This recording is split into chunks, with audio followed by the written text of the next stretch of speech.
gentlemen, thank you for your patience. We have a line of people that are still checking in, so we are allowing those people to check in before we start the meeting. So if you would please continue your patience, I'd really appreciate it. Thank you.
gentlemen, the latest update is that the line is at the corner of the building, so we believe everybody will be checked in by 7.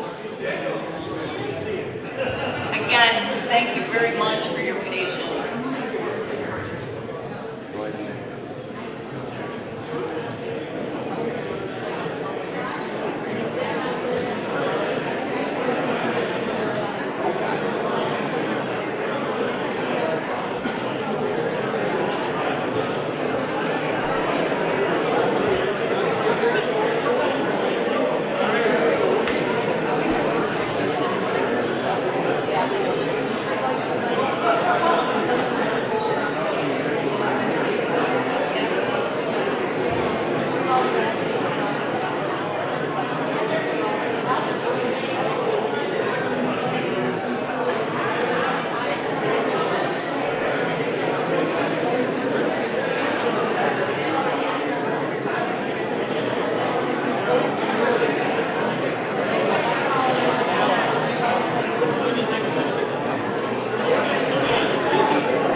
is standing. If you would like to go watch this in the meeting room, we are live streaming this presentation, this annual meeting in the meeting room in the town hall. So if you do not want to stand or you're cold, please feel free to use the town hall.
I've been told there are about 30 people, so we are trying to get them in the door as fast as we can. Thank you for your patience.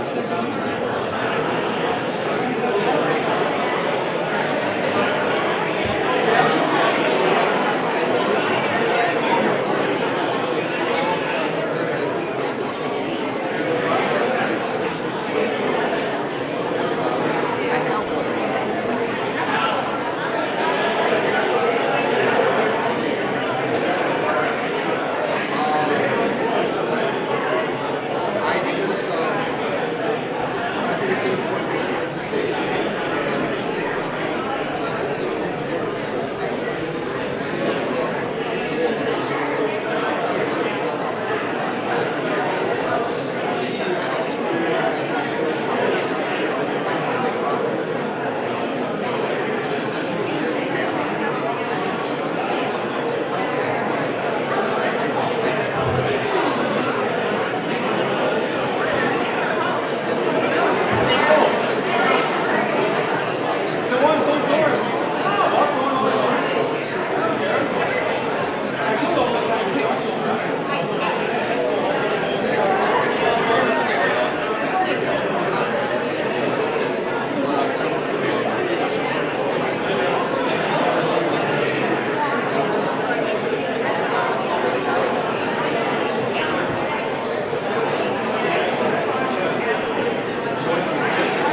people coming through the door, so a few more minutes of your patience. I am eternally grateful for the tolerance and the patience that you've shown tonight. Just a few more minutes.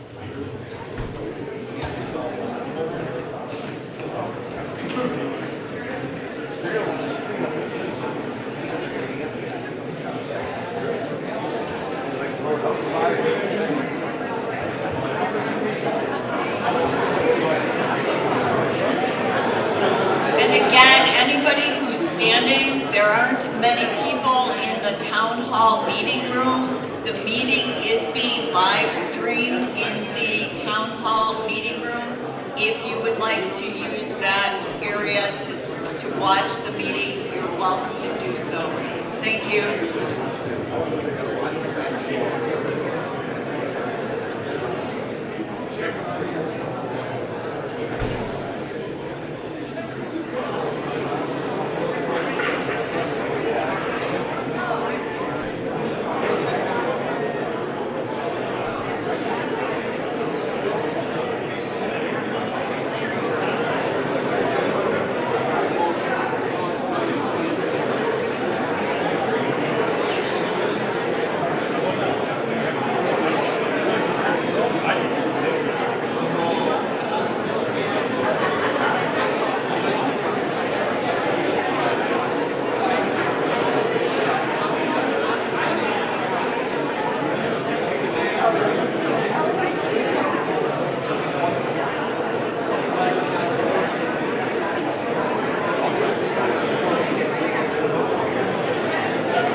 patience this evening. I apologize for the delay.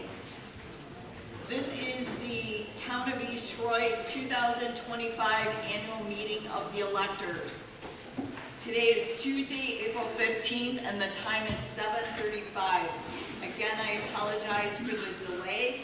If there is anybody that would like to see this meeting, it is being live streamed in the town hall. There are many people that are in there, but there are seats available there if you would like to go. Tonight, all items listed are up for discussion, consideration, deliberation, and possible formal action. Our agenda.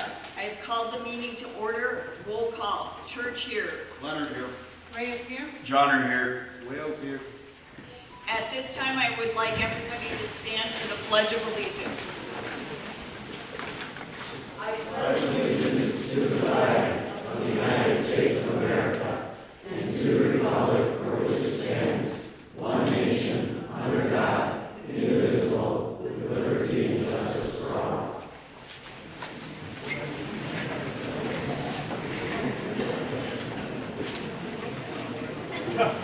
Item 3, administer oaths to new town officials. Ms. Buchanan, could you do that for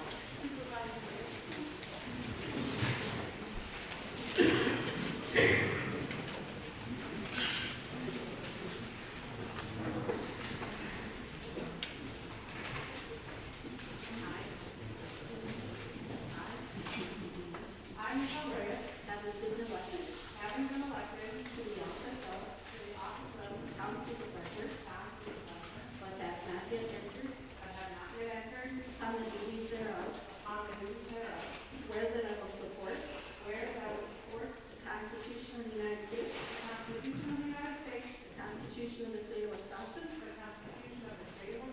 and will faithfully discharge the duties of said office to the best of my ability.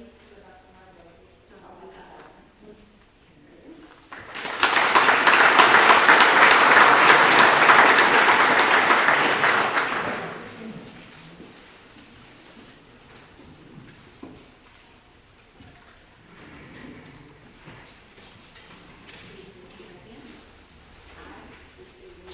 I, Barbara Church, have been elected to the office of town supervisor,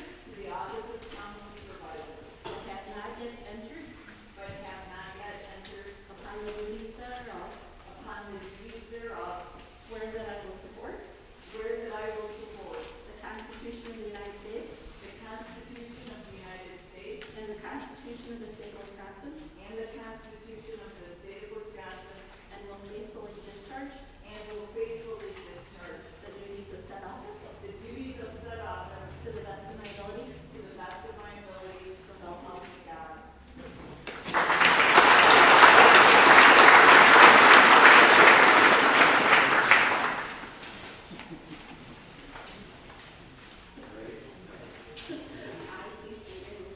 I, Joe Jones, Have been elected to the office of town chairperson, but have not yet entered on the duties thereof, swear that I will support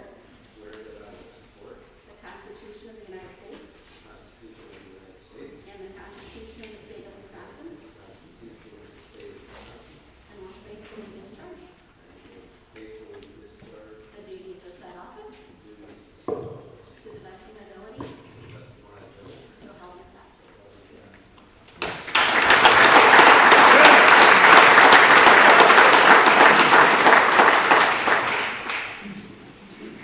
Item number 4, minutes of the 2024 annual meeting. They are in your packet, and I'm sure during our delay, many of you have read them through.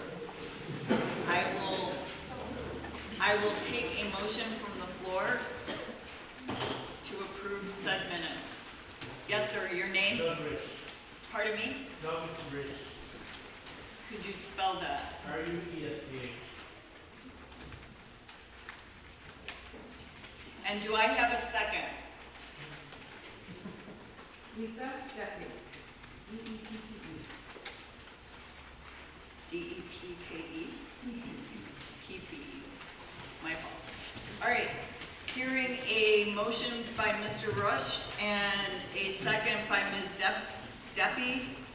I have all in favor of approving the 2024 annual meeting minutes, say aye. Aye. Any opposed? Hearing none, motion carries. Item 5, the 2024 audit review. Ms. Unger she is a partner at Baker Tilly US LLP. She will present our audit. Thank you. Yes, please.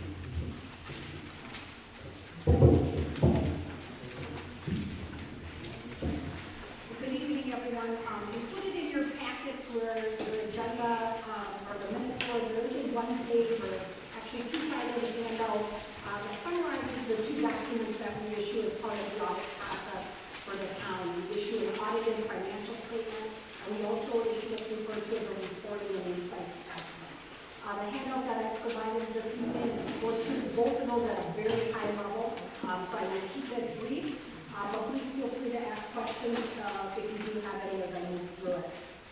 So before we get into some numbers, just want to talk about the opinion that's been issued for the town. We really issued two opinions. One is referred to as an adverse opinion as the top side of the fourth little statement, which is probably more technical than you need to be aware of. But there is some information that's not included related to capital assets. The remaining funds of the town, which there are 3 of them, all receive an unmodified opinion, which is the highest level of assurance that you can get on those funds. So that is a positive, favorable type of opinion, and the same type of opinion that the town has received in the past. The reporting and insights document that we issued, that document really communicates a couple different things. Under our standards, we are required to have some communication with those charged with governance. We are also required to share any comments or recommendations that come up as part of the audit process. And included in that report, it is very similar to what the town has received in the past. There are 2 material weaknesses in internal control that are noted. One is regarding the segregation of duties. There's just not enough individuals at the town in the finance area to be able to obtain complete segregation, and there is a cost benefit that has to be evaluated to achieving that. And then we, as your auditors, become part of your internal control structure for a brief period of time as we do prepare the audited statements that are given to the board upon completion of the audit. Neither of those are unusual or unexpected for clients or entities the size of the town. In fact, I have roughly 70 audit clients, and I would say 65 of them have similar material needs. So it's just really looking at the cost benefit of having appropriate or enough staffing levels. Also included in that document is some two-way communication. That's really our solicitation to the board, looking at 2025's audit already and looking for their input on whether or not there's areas of concerns or things they would like us to look at or things they would like to know more about. So I encourage you to take a look at that. Shifting gears then very quickly onto some high-level financial information. So as I noted, the town has 3 funds. One is the general fund, which is their day-to-day operating fund. That's where most of the activity of the town flows through. There's also a landfill fund, and then a debt service fund. And we'll talk really quickly about all 3 of those.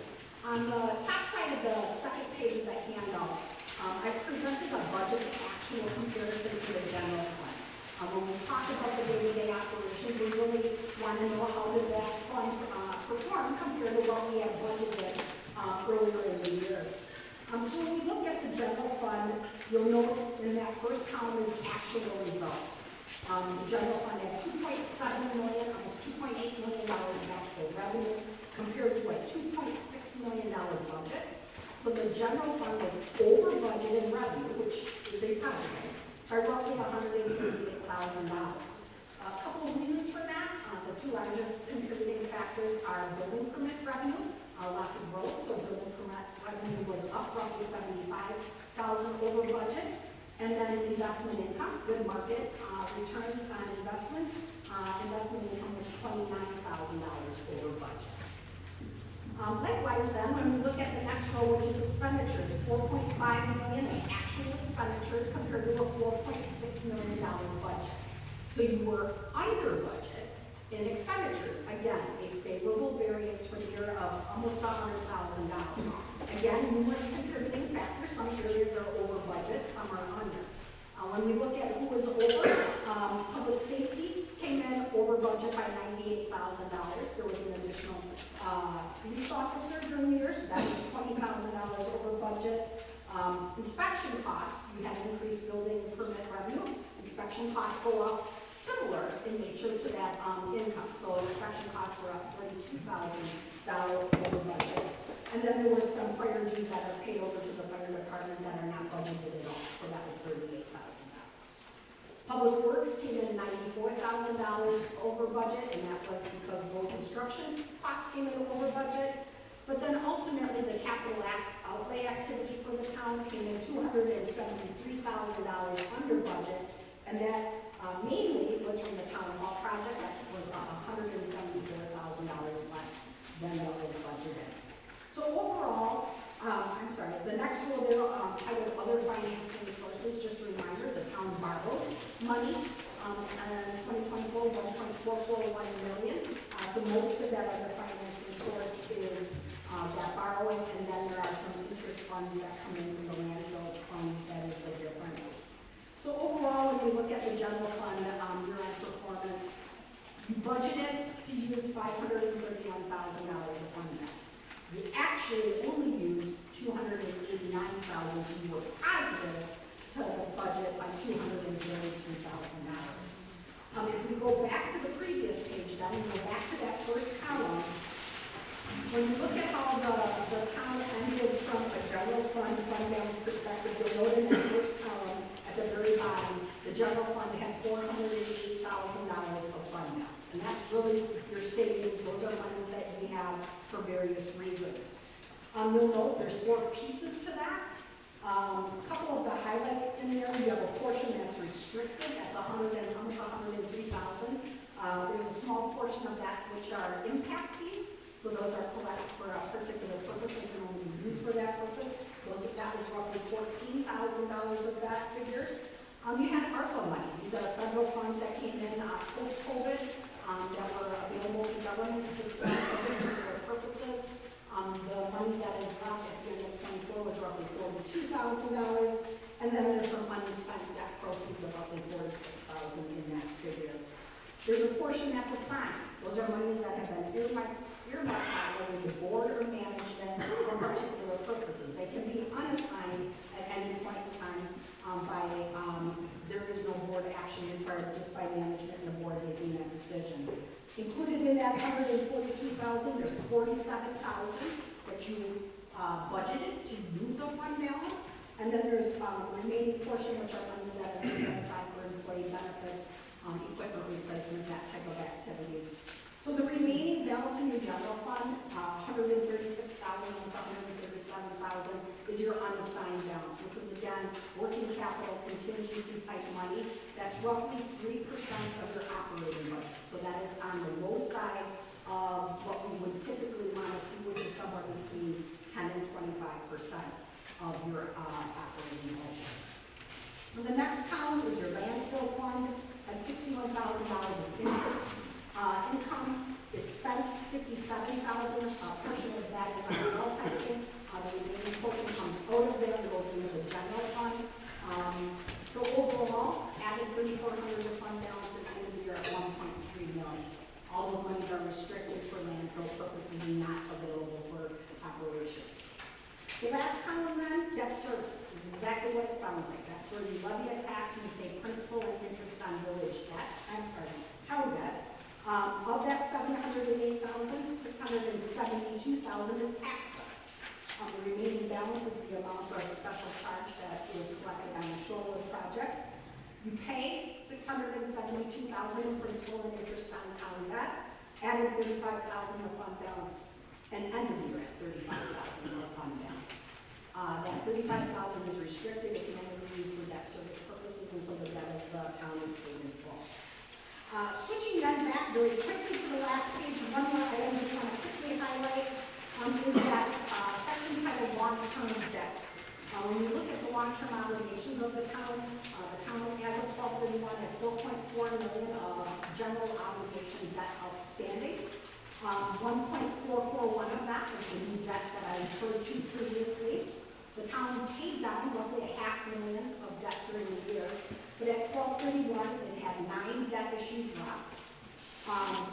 Of those, all of them in some form or fashion are due through 2034. There's 2 that are actually done in 25, and another 3 that are done in 2028. So over the next several years, a few of those will fall off. One last point, when we look at the long-term obligations, something that's important to keep in mind is that the town has the ability to borrow 5% of its equalized value. That equates to roughly $64 million, and that's in the form of general obligation debt. As of the end of the year, as I noted, you have 4.4 million outstanding, so your ability to borrow is $59 million. So those are monies that you have available for particular projects or purposes if need be. So you have 93% of your borrowing capacity available, which is a very good situation, and therefore there's some flexibility in your various projects. At the very bottom of the page, I have included my email, my direct line. Happy to talk with any of the board members or management. If there's any further questions, please feel free to reach out. But I'd also be happy to answer any questions you might have now. Do I have any questions from the floor?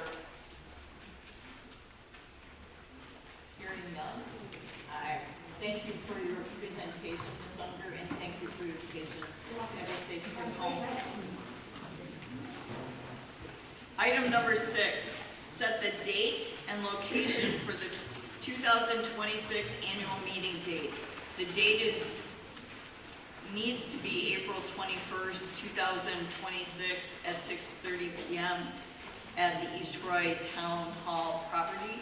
I will take a motion from the floor. Motion to move to the firehouse. Do I have a second? Your name? Can you spell Should we your last list the firehouse? Can you spell your last name, please? C-U-L-E. Thank you. Okay.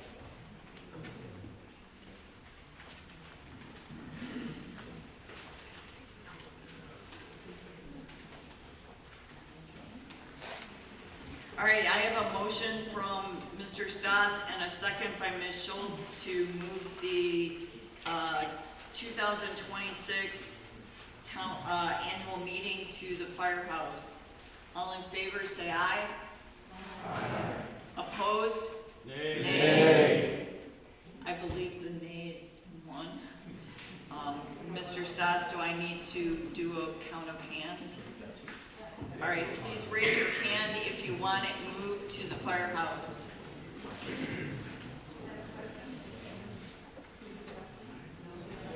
Yes, discussion. What? No. All right, again, raise of hands to hold it at the firehouse. Okay, I'm not tall enough to see your hands. Thank you.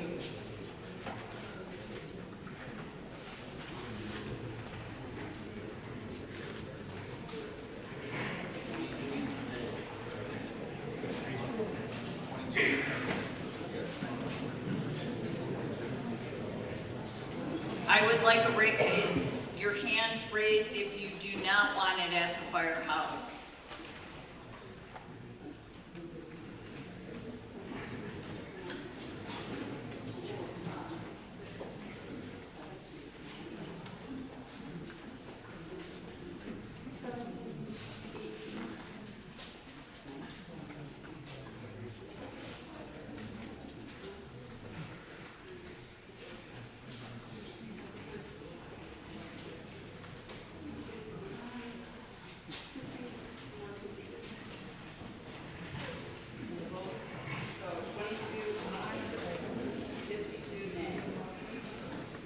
All right, the motion was 22 ayes, 52 nays, motion fails. I will take a motion to set the date and meeting, time and place for the 2026 annual meeting of the I make a motion that we keep it at the town hall property. Name? Todd Shield. Shield. Do I have a second? I second. Nicole Hudson. Hudson. Hearing a motion from Shield and a second from Hudson to have the 2026 annual meeting on April 21st, 2026 at 6:30 p.m. at the town hall property. All in favor say aye. Aye. Any opposed? Hearing none, motion carries. Thank you. First item, I'd like to, given that there's so many people here, I'd like to make a motion to limit public comments to 2 minutes. I'll second.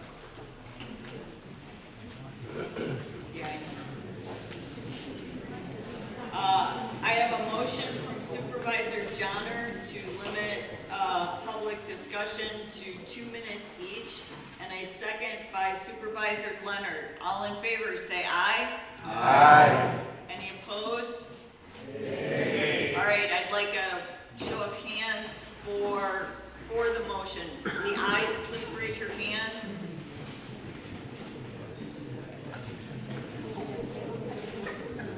Okay, raise them and keep them up.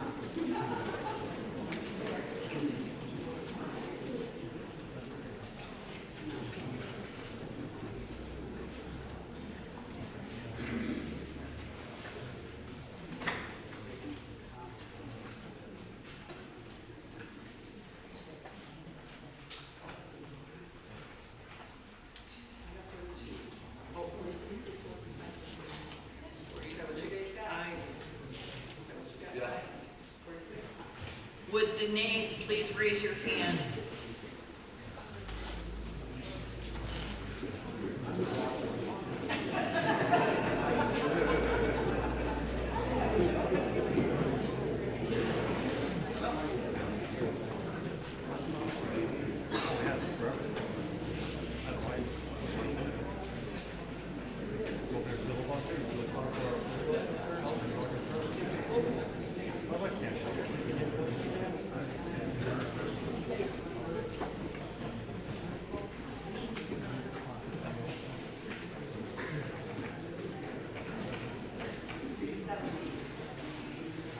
How many?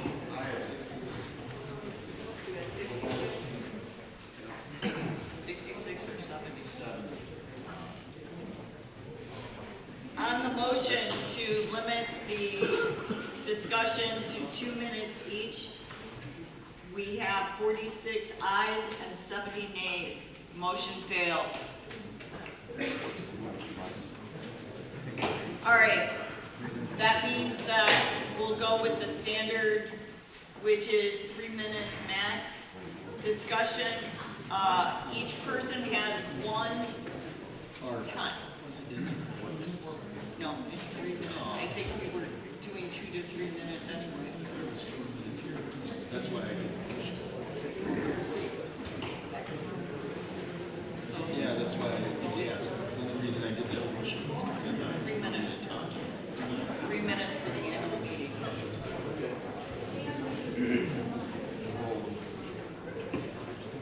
What I would like to do is have people who would like to speak line up on the right-hand side so that we're not waiting for people to come up. I would like you to state your name and your address so that we can record it for the record. I would also ask that if you are going to say something that has previously been said, that you state that what you were going to say has already been said, but please give us your name and your address so that we can record that for the meeting minutes.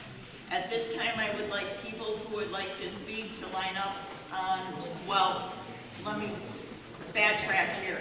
When we get to the voting, our first item is discussion and advisory motion regarding issuing seaplane permits to land on town lakes.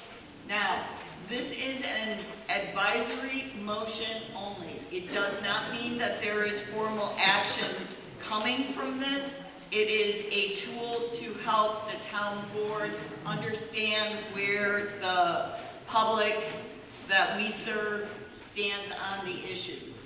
So it is not an actionary decision, it is an advisory vote. At this time, we have one individual who has requested a permit to land his plane on Lake Beulah. That is not been voted on or determined by the board at this time. We are looking for input from the public.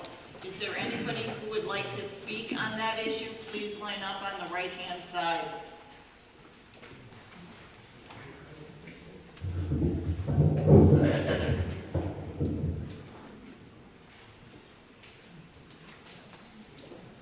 Going once, twice, 3 times. I have nobody who would like to speak on this issue. We will take an advisory vote. On the yellow piece of paper, you should check the box of yes or no. We will collect them and then count them and total that number. Yes is to issue the permit, no is to deny the permit. Again, this is advisory only.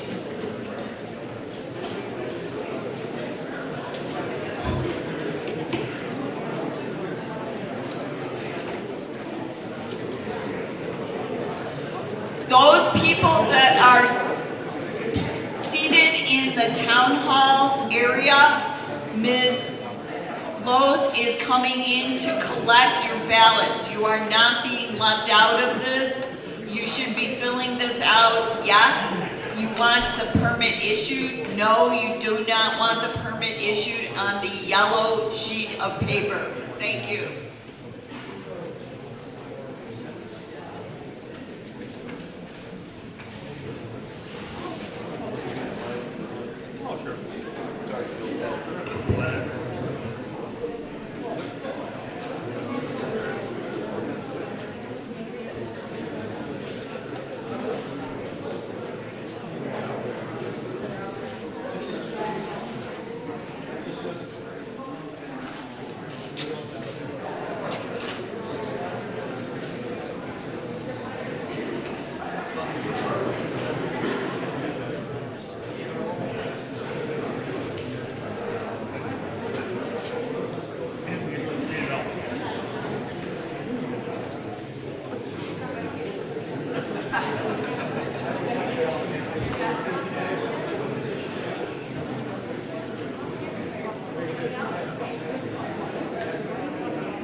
Deputy Clerk Loth and Clerk Treasurer Buchanan are tallying the vote, so your patience is requested once again. You are awesome audience with patience.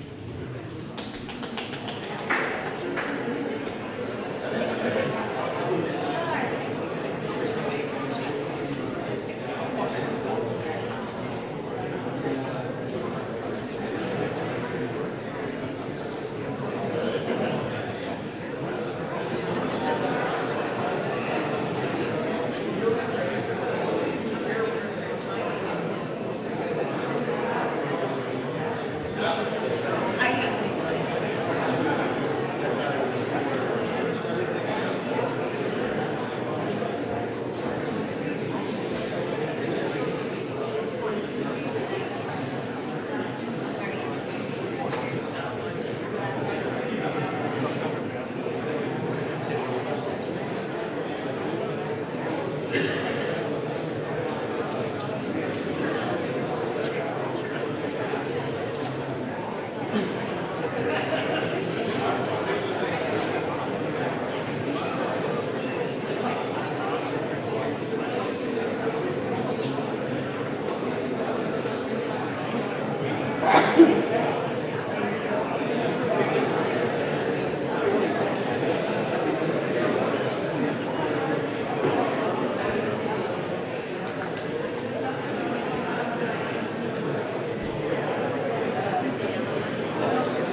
Ladies and gentlemen, for those that are interested in speaking on item number 8, if you would like to start lining up on the right-hand side, you will have 3 minutes, one time.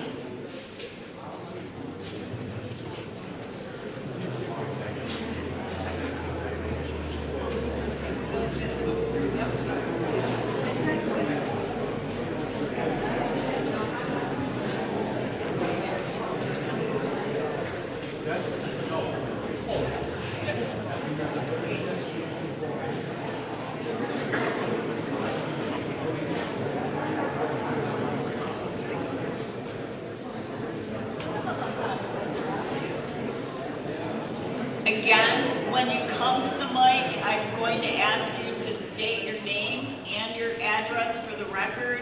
Also, if someone has already said what you were going to say, please let us know that and state your name and address and say what I wanted to say has already been said. I appreciate you helping us expedite this so we're not here all night. Thank you.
On the motion, whether to allow seaplanes to land on any town of East Troy Lakes, there were 32 yes, 94 no. The motion fails.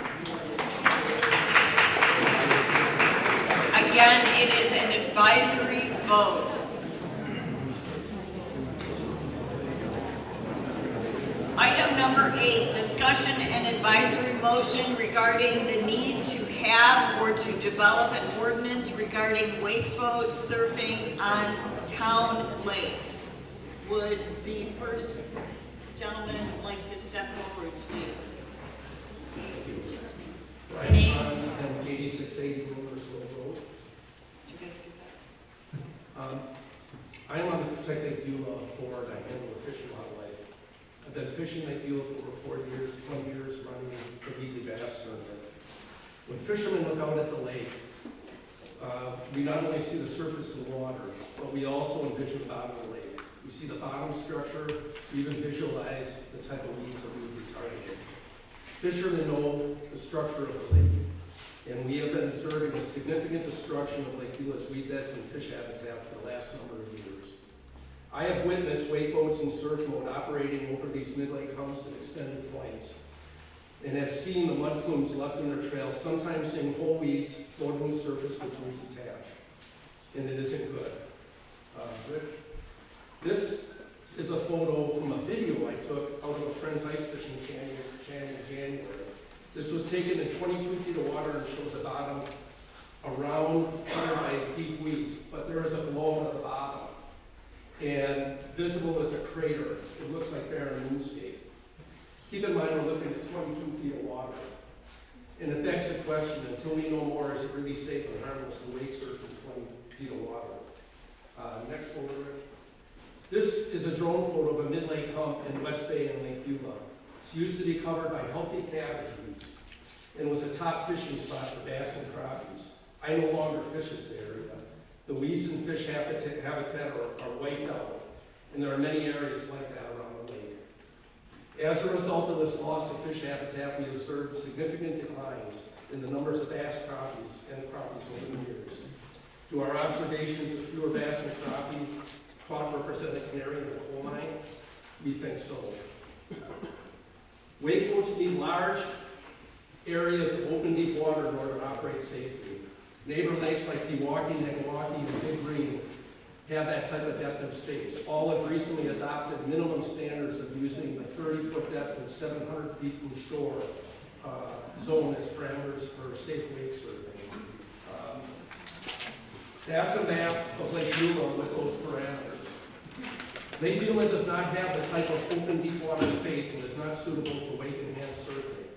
One of the ballot questions suggests implementing the industry recommended parameters of 23 feet and 200 feet from shore. If there would be such a compromise, this would not afford the users of Lake Beulah and the lake itself the same protections afforded to our neighbor inmates. This would put Lake Beulah and its users at increased risk of damage and injury. The only way to protect Lake Beulah is support a ban on lake enhancement, not the boats themselves. 42 municipalities around the state have already banned lake enhancement, including nearby towns of Palmyra and Ottawa, who passed their lake enhancement bans last night. Only the East Troy Town Board can pass an ordinance to ban lake enhancement and Time. protect our lakes. Thank you. Thank you.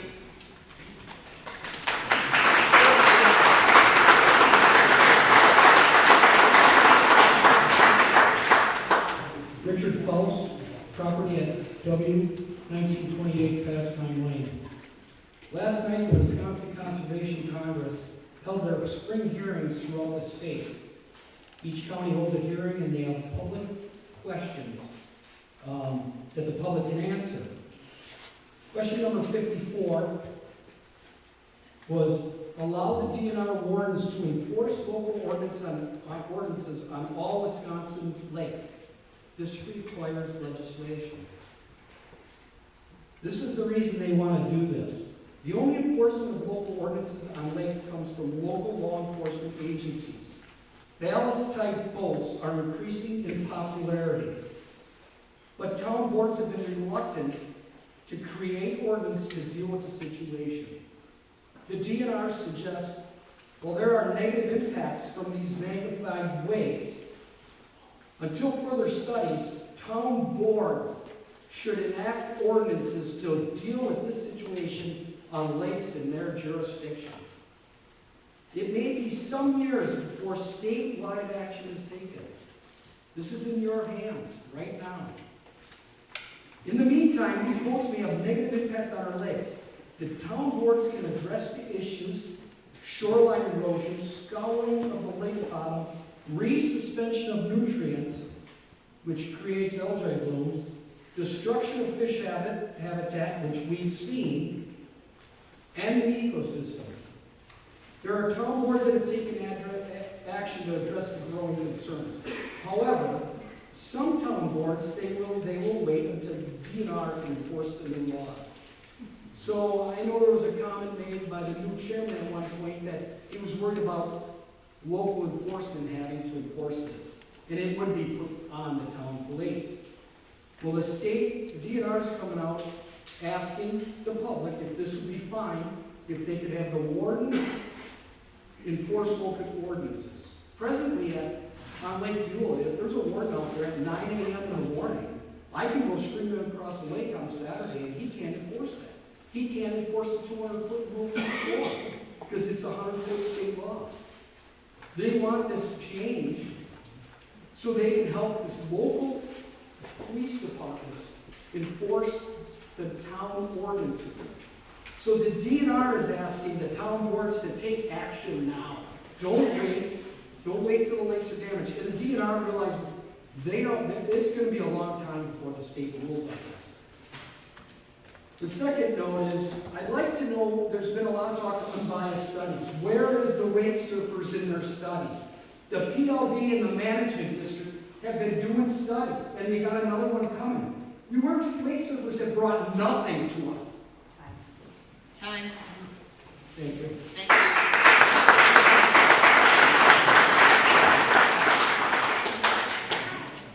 Amy Evans, 2035 Beulah Heights Road. My Beulah and cherished it for 5 generations. We've witnessed a lot of troubling changes that coincide with the rise of lake enhancement technology.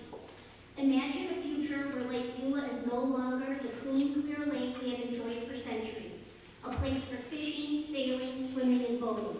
Scientific evidence has shown recent declines in aquatic vegetation, fish spawning habitats, increased shoreline erosion, and increased suspension of bottom sediments.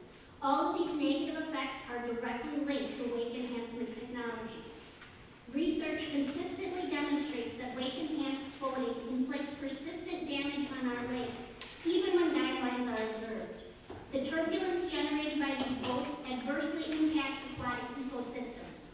Simply maintaining a 200-foot buffer or creating designated boating zones fails to mitigate the damage, particularly in Lake Beulah with its varied depths and sensitive shorelines. Our crooked lake is not uniformly flat. Its ever-changing bottom and depth are being ravaged by wake-enhancing boats. The disturbance of the marl, a centuries-old sediment crucial for maintaining water quality, poses a serious threat. As the marl is disturbed, the water quality may undergo a sudden and irreversible flip. This gradual loss of marl has been likened to a death by 1,000 cuts. If the environmental consequences don't alarm us, consider the inevitable drop in property values that will follow if Lake Beulah turns into a mud void. Moreover, wakeboats utilize ballast tanks to create those massive waves, bringing them another looming threat, the quagga mussel. This invasive species can survive and be transported in wakeboat ballast tanks for 3 to 5 days. While they have not yet reached our lake, the risk of introducing these invaders through wakeboats poses a grave danger to Lake Beulah's fragile ecosystem. We stand at a tipping point, and we must ban wake enhancement technology now. The scientific and environmental concerns are too significant to ignore. We cannot afford irreversible damage to Lake Beulah.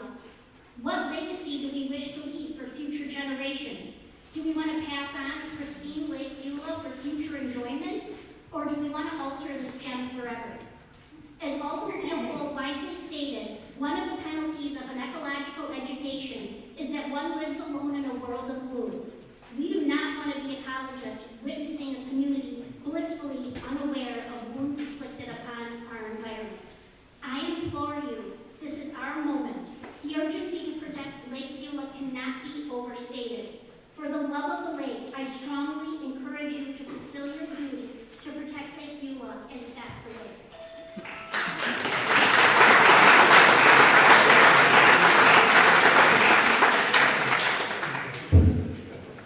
Good evening, everyone. Brian Ballou, N8690 Wilmers Grove Road.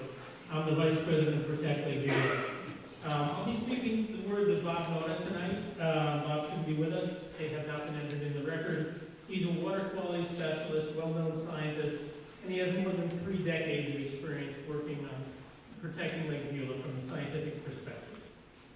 A significant amount of documentation has been gathered to show that the downward energy caused by wakeboats will scour the lake beds and water as much as 20 foot deep.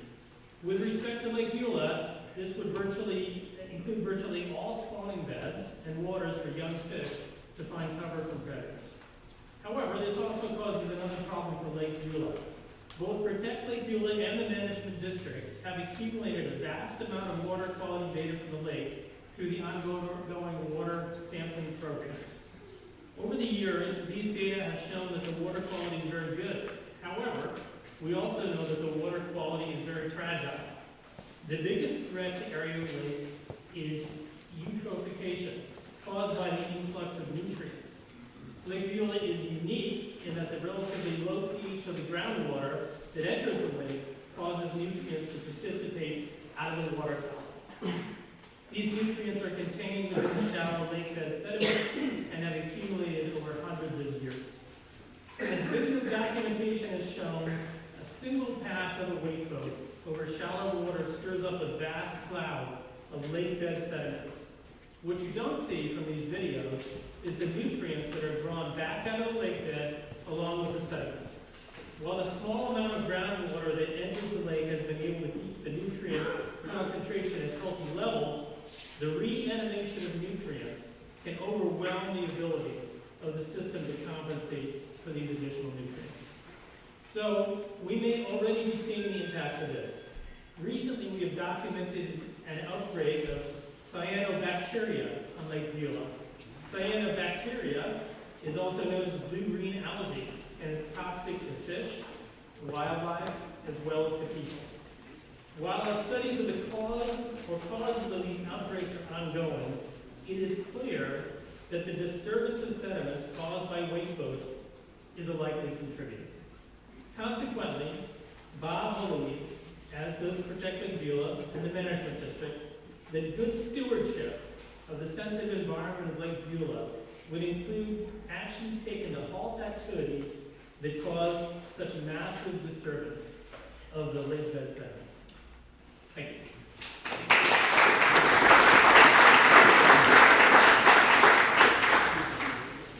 Good evening. My name is Patrick Schmidt, and I live in 19258 Windy Way. I've had the privilege of growing up on the shores of Lake Beulah my entire life. I've enjoyed this lake not just for wake surfing, but for swimming, fishing, skiing, and spending quality time with friends and family. This lake has given me a lifetime of memories, and I care deeply about protecting it. I'm here tonight to respectfully oppose the proposed ban on wake surfing. First, wake surfing is a safe, low-impact activity when done responsibly. Unlike high-speed tow sports, wake surfing is done at lower speeds, around 10 to 11 miles per hour, making it safer and more accessible to people of all ages. It encourages families to spend time outdoors and stay active together on the water. Second, we need to make decisions based on facts, not fear. One common argument for banning wake surfing is shoreline erosion, but scientific analysis shows when operated at responsible distances, wake surfing waves are not significantly more impactful than those from traditional boats. From my time working with the Luminology Department in Madison on Lake Mendota, the most studied lake in the world, I learned that the lake's overall health is more significantly affected by nitrate and phosphorus runoff from fertilizers and road salt than recreational boat use. If our community wants to further protect water quality, we should look to proven methods used by lakes such as Clear Lake, Iowa, that include building sewer systems to manage storm runoff and restoring shoreline wetlands. These strategies have actually proven to increase biodiversity of fish and fauna while reducing the rate of harmful algae blooms. If we're concerned about damage to weed beds or destroying the lake bed, then I believe we should be asking tough questions about intentional shoreline weed removal practices. Let's take a closer look at how aquatic vegetation is managed by property owners. These factors play a much greater role than occasional wake surfing activity. Finally, wake surfing is more than recreation, it's connection. Some of my favorite memories are helping my siblings and friends catch their first wave, or just enjoying the lake together. Wake surfing helps people slow down, unplug, and bond in a way that's hard to replicate. It's a meaningful, irreplaceable part of life on the water. In closing, I urge this community to choose collaboration over prohibition. Let's work together to create the smart, science-backed guidelines that protect the lake and keep it open to everyone. Sailors, swimmers, anglers, paddlers, and yes, even wake surfers. Thank you for your time, your thoughtfulness, and your commitment to keeping Lake Beulah a place where we can all love and protect together.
Try and stop this progress rather than managing it responsibly?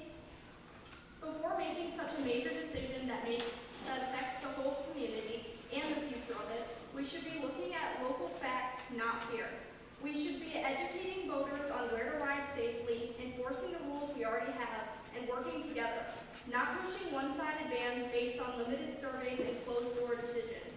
That's not a fair or transparent foundation for a ban. No one is saying we can ignore concerns, but before banning a whole category of boats and sports, let's educate voters on how to operate safely on our lake. Let's enforce the rules already in place and work together. It's about fairness, education, and how we treat one another as neighbors, and how we move forward as a community. Don't let fear and emotion take the lead. Say no to this ban. Say yes to shared access, responsible use, and a stronger, more united Lake Beulah. Thank you for your time.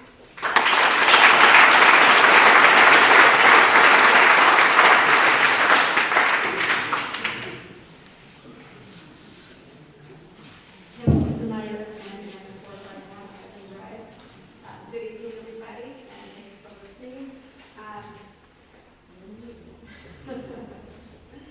I had a lot of questions. I'm going to just talk about two tonight, and I wanted to find some answers. One was, how many lakes are in Wisconsin? What are the average size of them? And I got this information from wisconsinlakes.org. There's more than 15,000 lakes in Wisconsin. 12,000 of those are 50 acres or less. 1,300 lakes are 50 to 200 acres. 414 lakes are 200 to 500 acres.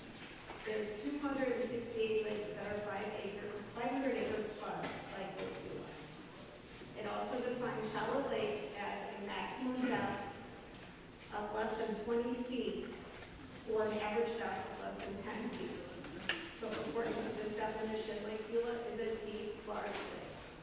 And according to an aquatic survey in 2016, Lake Beulah is 834 square acres with a mean depth of 23 feet and a maximum depth of 62 feet. I love data. I like objective data. Subjective data can be helpful, but objective data tells us so much more. I want to talk about the green algae. I just attended Waterloo virtually. And I learned from the Wisconsin Lakes and Rivers Convention 2025 that blue-green algae, what is it? It's a photosynthetic bacteria. It helped create the Earth's atmosphere. It's native to every lake and river in Wisconsin. And given enough sunlight and nutrients, such as phosphorus and nitrogen, they can grow harmful algae blooms, and some species can produce cytotoxins. Large, severe, recurring blooms are more likely in high-nutrient lakes. Warmer temps, heavier rains, and longer growing seasons promote blooms. It was not mentioned about lake roads. And I just wanted to speak on that. We have people talk about thermocline. I have data from the WDNR. Some I collected, some in the years past. And there's so much more. I just took snippets. So it starts out in 1978, and you can see here how there is a significant thermocline. And the thermocline is where, as you go down in the water, there's significant stratification of the water temperature. Everyone knows that there's been swimming, it gets cooler. So you can see from the graphs here that in the examples 1978, the water decreases in temperature as it gets deeper. July, there was no July data for 2004, so this is June. Again, the thermocline, they look the same, they're not changing. 2014, I just tried to go over 10 years. Again, July, same. 2024, same. Time. And I just want to say, if you do see cyanobacteria, you should report it. And I'm going to leave this up at the front. And there is a place where you can, there was none reported last year. Thank you. I called. So I'll leave this here so people know where to report it. Please be on the lookout.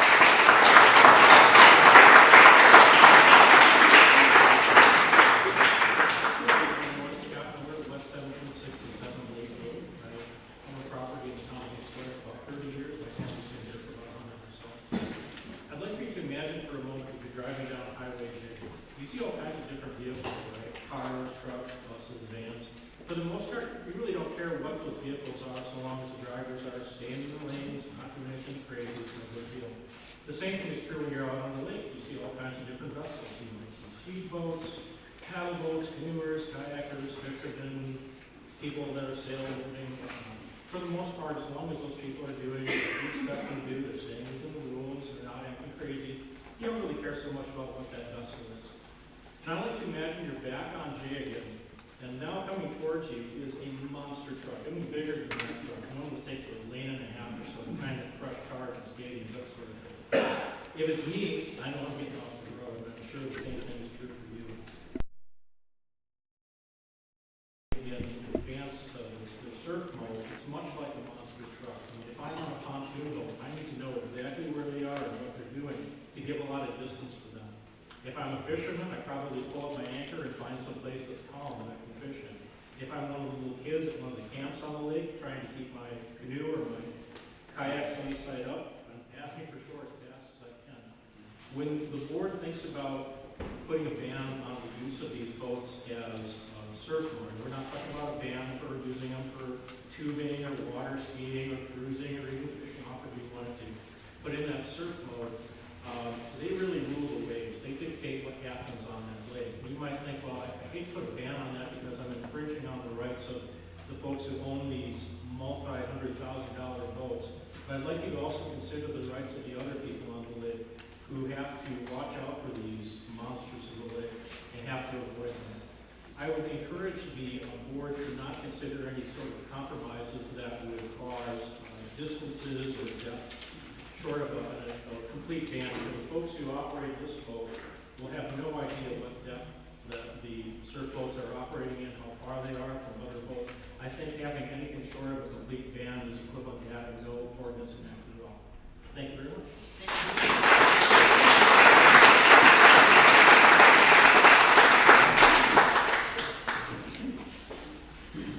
My name is Daniel Bach, B-A-C-H. I live at S18W37136, town of Ottawa, Wisconsin. I am a current member of the Protect Lake Beulah Board. I am a past member of the Lake Beulah Protective Association, was president of that organization for several years. This is not a new issue to me. This came up several years ago when I was president of the Protective Association Board. And we looked at it carefully and worked with the town board as well as the police department at that time.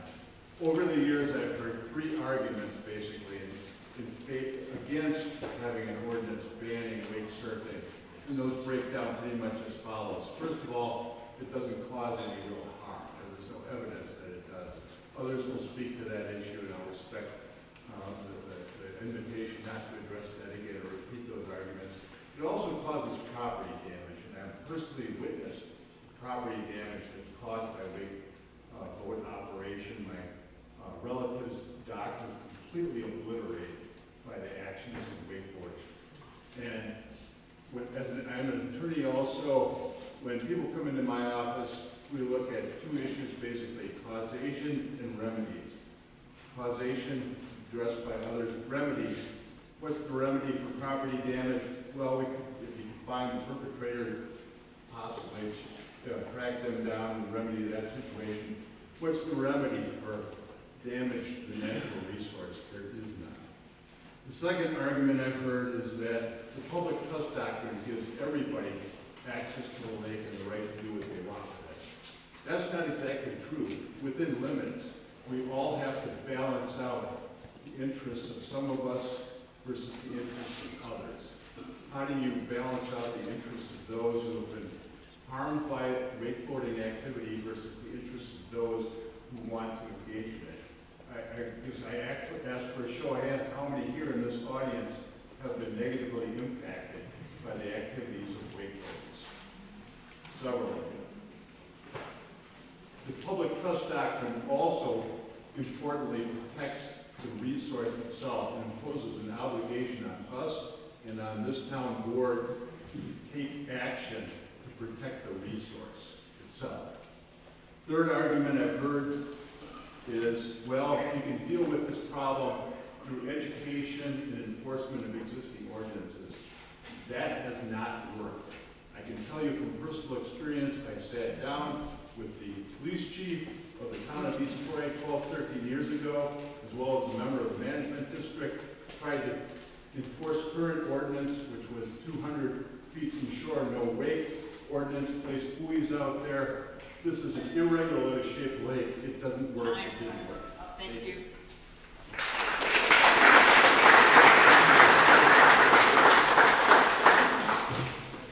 Hi, my name is Tom Vanderbilder, and I am the president of Protect Lake Beulah. Our mission is to do exactly that, protect the lake for future generations and make sure that it remains the beautiful lake We've created a coalition of all the camps and organizations that are on the lake. They represent 3 miles of natural shoreline, which is very critical to the health and well-being of the lake. They also bring in 2,500 touch points of people to the lake each season. And all those parents of those camp kids shop at our stores, they bring revenue into this community. It is a great asset. The DNR recognizes this, and we're getting grants because they recognize that this is an important part of our lake and how it helps to maintain it to be as pristine as it is. I'd like to read a letter from Divine Word. They said, "Thank you for reaching out to us regarding the wakeboat usage on Lake Beulah. We remain committed to preserving and protecting the treasure that is Lake Beulah and the habitat that it provides for fish, birds, and other native species, while promoting environmentally responsible recreational use of the lake now and in the future. Given the size and depth of our lake and the environmental sensitivity of the shallow marshy areas that support this wildlife, we support a ban on wake and hands boating on Lake Beulah and add our name to the attached letter, as the other camps did as well." So, my commitment to these camps and to everybody that is on the side of a ban for wake surfing is our organization will continue to fight this fight until the protection is actually there for this lake. That even if we decide to do an ordinance, we will continue to do the collecting of the data. It all resides on our website. Please go and see it. I keep hearing that there's not data. There is very strong data there, and we're doing other tests. We're going to be proving that 200 feet is not nearly far enough to protect the shoreline of Lake Beulah. So, all the past presidents of this organization and leaders that have led this lake, I checked in with each and every one of them, and they all support a ban. So, I ask for you to continue to support us and our organization as we live our mission, which is to protect this beautiful lake that we all share. Thank you.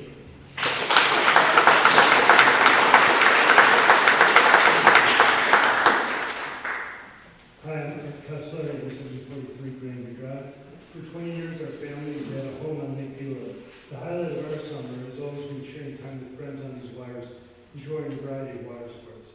My youngest son learned to wakeboard on Lake Beulah. His talent and dedication recently earned him a place on Team USA at the Cable Wakeboarding World Championships in Norway. Today,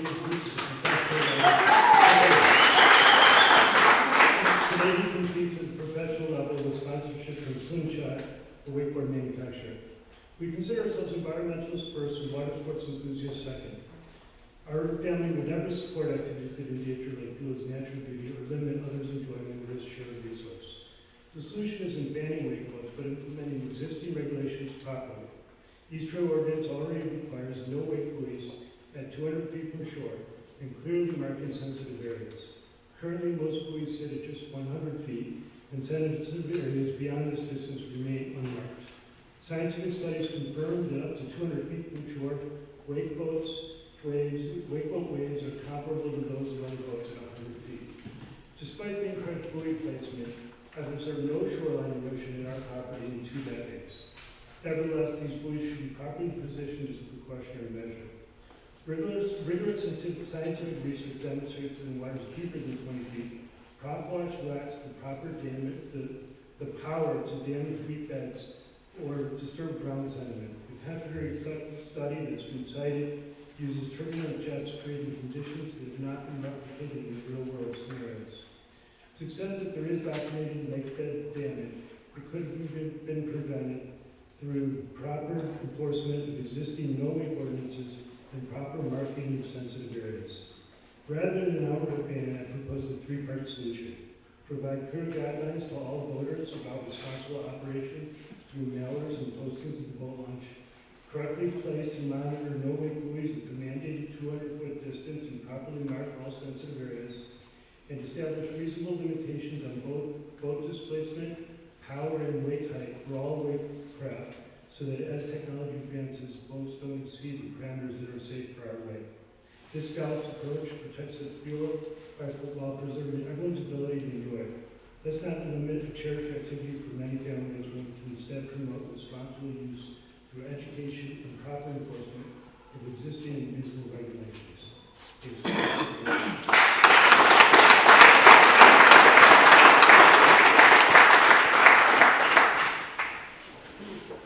Hi, my name is Betty Bloom, and I'm also at MD 743 Grandview Drive. I'm Mark's wife and proud mom of our son Ryan, who has done so well with wakeboarding. So I myself don't wakeboard and I don't wake foil, but all the time I derive a lot of joy from sitting on our boat and videoing not just our kids, but all the kids who have come over 20 years that we've had this boat doing that sport. And I really think that Lake Beulah should be a place where everyone can do their sport, and not one sport should try to be banning the other sport. And I've been hearing a couple things, and two of the things I wanted to address are, first, I heard one of the speakers talking about how there's these big boats that create the ballast water and it knocks them out of the way.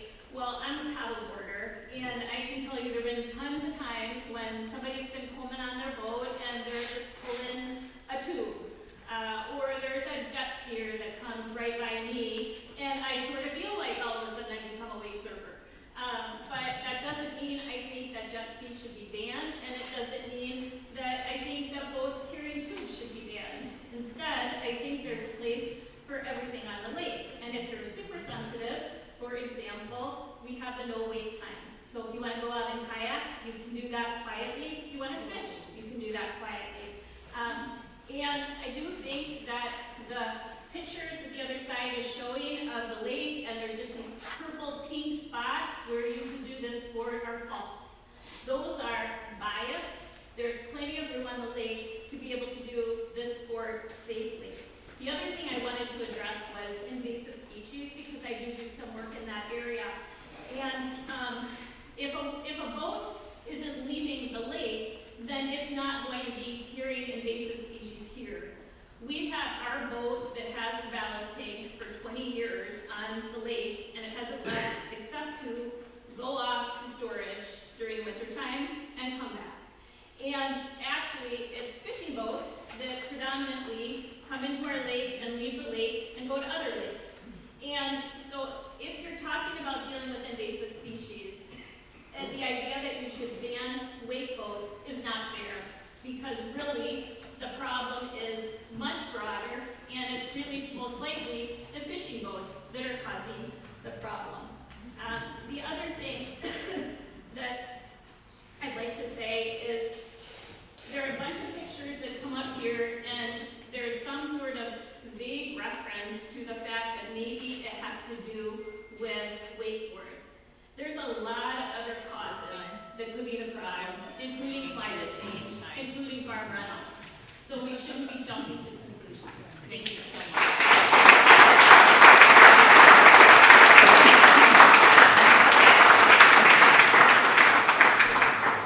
Good evening. My name is Lance Rosenmeyer. I live at N9451 Island Drive in Quantico. I wanted to give a sharing how pleased I was when Protect Lake Beulah brought in Tim Ellinger to facilitate the discussion around the wake enhancing issue. I attended all those meetings, felt truly heard, and gained a much better understanding of different perspectives involved. Like many others, I want this lake to remain healthy and accessible for everyone to enjoy. However, at some point the process seemed to shift. The meeting stopped, and I began to notice that only the data and reports supporting BLB's preferred outcome were included in the public records. Information and viewpoints that didn't align with their narrative were excluded. It felt like the approach moved away from a science and to a popular vote, a vote like the one we had tonight here. But it became clear to me that the aim at the securing, no one should feel manipulated or pressured, so those in a position of influence can shape the system to suit their goals. The PLB also openly backed a public candidate who seemed to align with their agenda. That kind of maneuvering feels less about protecting the lake and more about gaining control. That's simply not right. Now we're seeing a push to implement a ban during the winter months when many residents are away and those who don't live on the lake may not fully grasp the issue or have a chance to voice their concerns. I respectfully urge the board to bring this process back to one of fair balance and transparency. Let's return to an unbiased, science-driven study to truly understand what's affecting our lakes and ensure that decisions are made in the interest of all the people in this community. Thank you.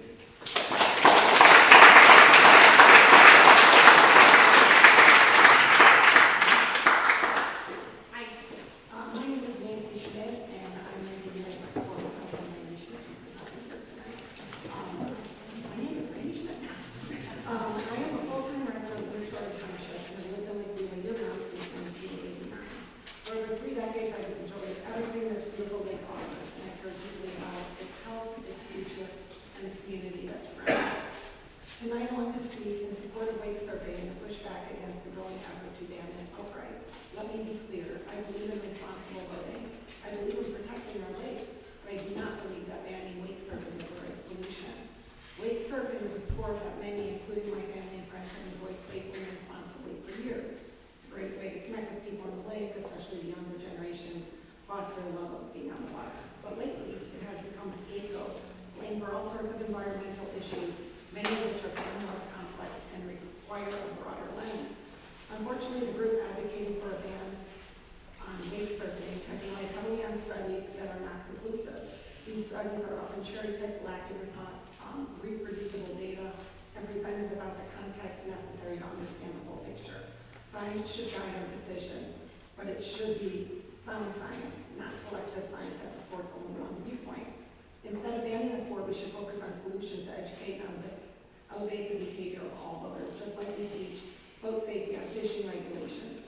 We can and should teach best practices for wake surfing, keep a safe distance from shorelines, avoid shallow areas, respect no-wake zones, and be mindful of others on the lake. Let's also support further research, independent, peer-reviewed, transparent studies that look at all boating impacts, not just wake boats, jet skis, deck boats that pull tubers, and pontoon boats, not just those from one group. That's how we'll truly understand the dynamics of lake and create policies that are fair, balanced, and effective. Lake Eula belongs to all of us. Its future depends on thoughtful collaboration, not division. Let's not pit neighbor against neighbor over a shared love of the water. Let's work together to protect our lake and preserve activities that bring us joy. Thank you.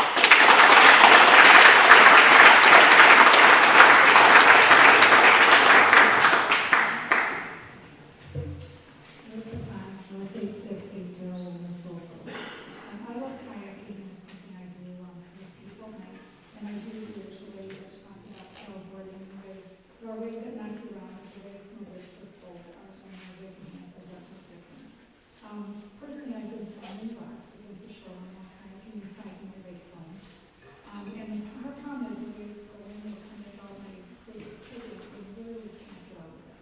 The next time that happened to me, I decided to get onto a ladder of a raft, thinking that going onto that would be less triggering for me. It wasn't enormous force. So those are just some examples I can say about kayaking. However, the most terrifying was witnessing a small-sized punching boat with an elderly couple on board. They were heading back into the boat launch from the wake surf boat, and Megan Hansen drove in front of them. The punching boat was small. It wasn't like I say 16-foot boat. The boat was thrown all over the place.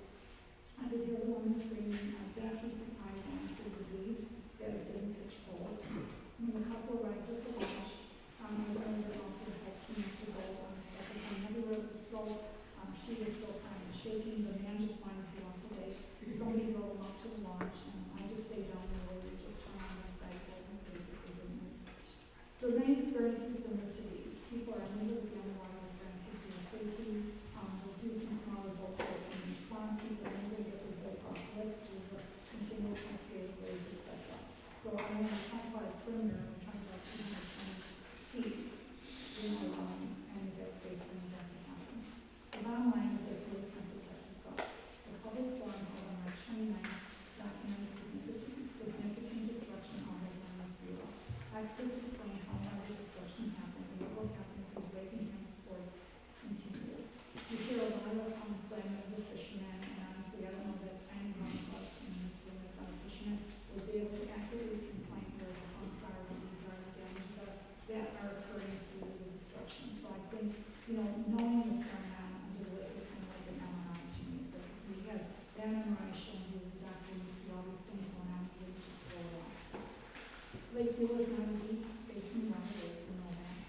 why are we trying to do something that's not? It's kind of like trying to shove a size 9 shoe, size 1 foot into a size 7 shoe. And I would just ask people to look at some of the letters that we sent in for this meeting, to look at what people are experiencing when they're out not here, and on both sides of it, what they're seeing with that, because I think it does tell them what they're doing. Thank you.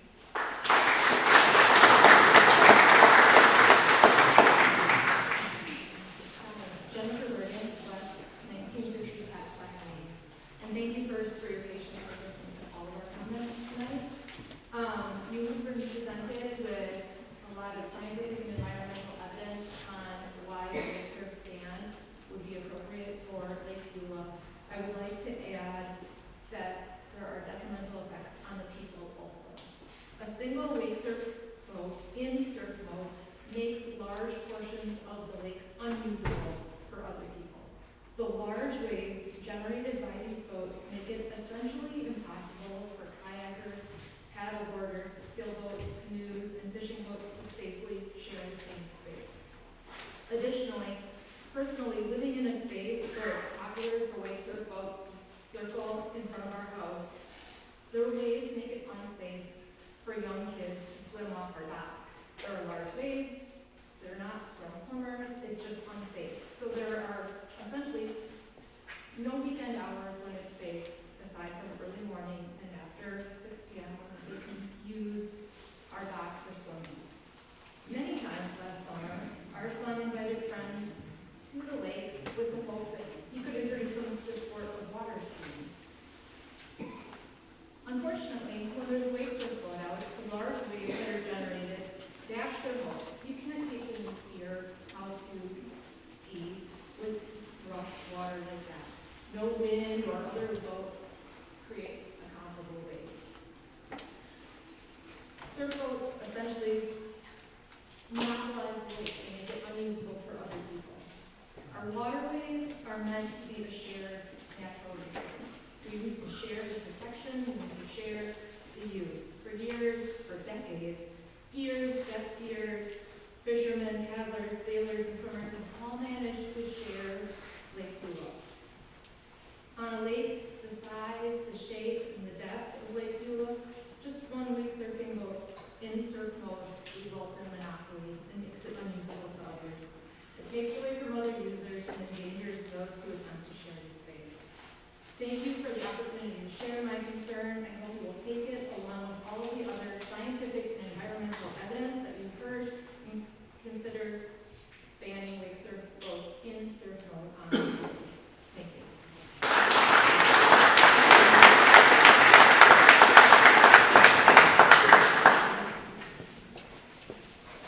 Good evening.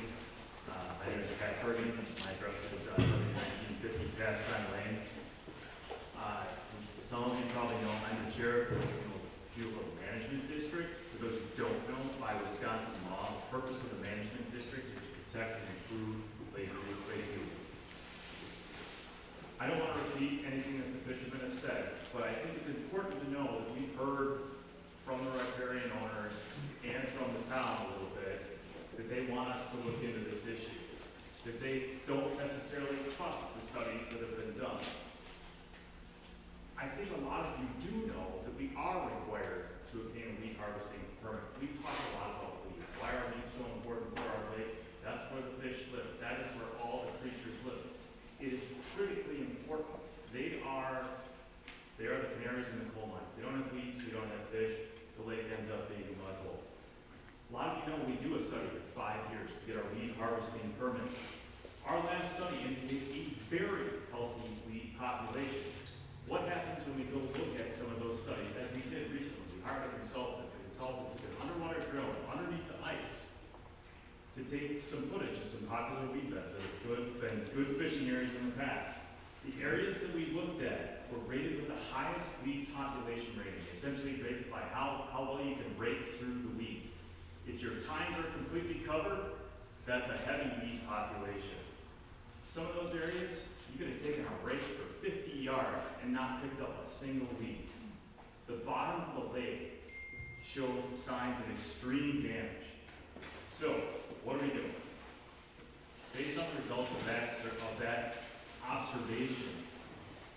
Our goal is to see if there is a connection between the absence of weeds and surfing activity. We've engaged a consultant with experience in this industry to design a test to determine whether surfing activities can cause damage to the bottom of our lake. Our lake is very unique because of its clarity. We should be able to get a good idea of what's going on, what the prop washing is doing.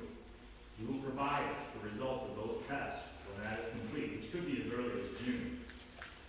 You've all heard that damage to the bottom of the lake isn't the only issue, so I won't repeat that. But just to conclude, if there's plenty of evidence that Lake Beulah is too small, too shallow, and too sensitive for wake surfing, and we should act now. To the extent that the town board or the folks here don't believe the stuff that's out there, we have a study that's coming out, okay? We are going to take a look at actual data on our Lake Beulah, the lake that is important to all of us and that all of us love. I would ask that if you doubt the damage to the lake, hold on to those doubts and review the work that we're doing. Thank you very much for your time.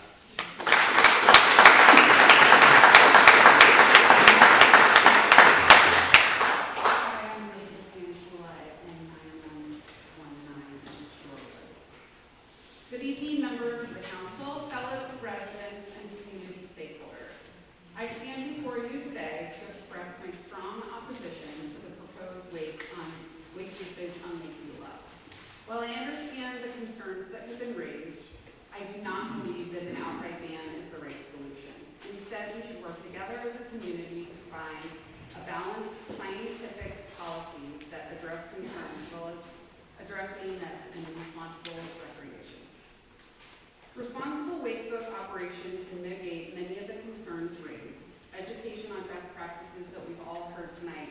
And one thing that I wanted to note is we've been talking about how wakeboats cannot be in shallow water because it's ruining the bottom of the lake. Wakeboats don't work in shallow water. So no one's going to be driving their wakeboat with it on in areas where we're going to be ruining the lake.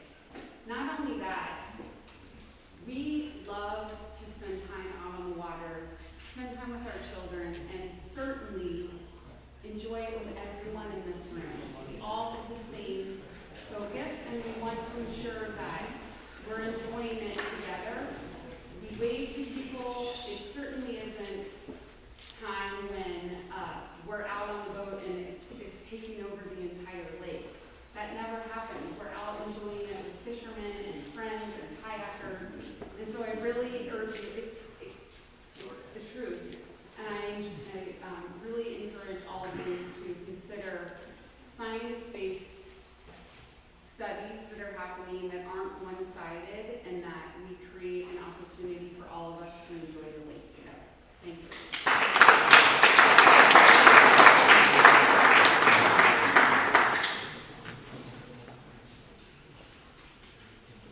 Good evening. Thank you for giving me the opportunity to speak tonight. My name is Jessica Jones, and I own property at West 2280 West Bay Road. I was lucky enough to grow up on the lake, and now I'm raising the third generation of lake lovers with my husband and our 2 young boys. My parents live on the lake, my brother and his family live out here, and we bought a cottage of our own. The lake has always been more than just the water. It's where we connect, where we celebrate, and make memories. We own a wakeboat, and I remember when we first bought it, our oldest son, and taught our older son to learn how to wake surf. We went out on a quiet night, and neighbors cheered from their pier, other boaters clapped as we cruised by, and that evening when we stopped at dockside, we were met with high fives. He was so proud. It wasn't just the sport, it was the community. That's what makes this so hard, because now that community feels divided. We have fish skied, wakeboarded, jet skied, sailed on this lake. The attraction to wake surf is the low impact of the sport. You're not throwing your 5-year-old in the water and trying to drag them around at 20 miles per hour. Instead, they're right off the back of the boat going at slower speeds, which allows for softer falls which are good for all, young and old. I understand the concerns have been raised about wakeboats, but I respectfully urge you not to outright ban them. Let's base decisions on facts. Right now, there's no scientific evidence specific to Lake Beulah showing that wakeboats are causing harm. In fact, the data we have from the DNR states the lake is healthy. As a local real estate agent, I've had the joy of helping many families buy and sell People have made significant investments in the properties and their boats. Lakefront properties are an integral part of our town's economy, and a ban can reduce the appeal of lakefront homes, potentially lowering property values for all residents. This is not something any of us should take lightly. There has been confusion. 40% of lake owners don't live here full-time if they pay taxes. Are their voices being represented? The scheduling of these meetings, one on the coldest day of the year, during spring break, and on midweek Tuesday, a holiday week, has made it harder for everyone to be heard. It's all about the lakes, or the other lakes in this community as well. Potters and Booth have we heard from those voices. We've also done our part to be good stewards of this shared resource. We avoid busy times. We operate only in deep water. We self-regulate because we care, not because someone told us to. We've taught our children that this lake deserves our respect, and I truly believe that connection leads to protection. Wake surfing gives young families and people a unique way to connect with the lake, and that generation is going to be the next passionate caretakers for our lake. We all have one thing in common. We all care about this lake, and we want to preserve it for generations to come. That's what I'm asking for. Please do not pass a ban. Instead, let's pursue education, responsible use, and further scientific study, not a knee-jerk restriction. The lake brings people together. Let's not let fear and frustration pull us apart. Thank you.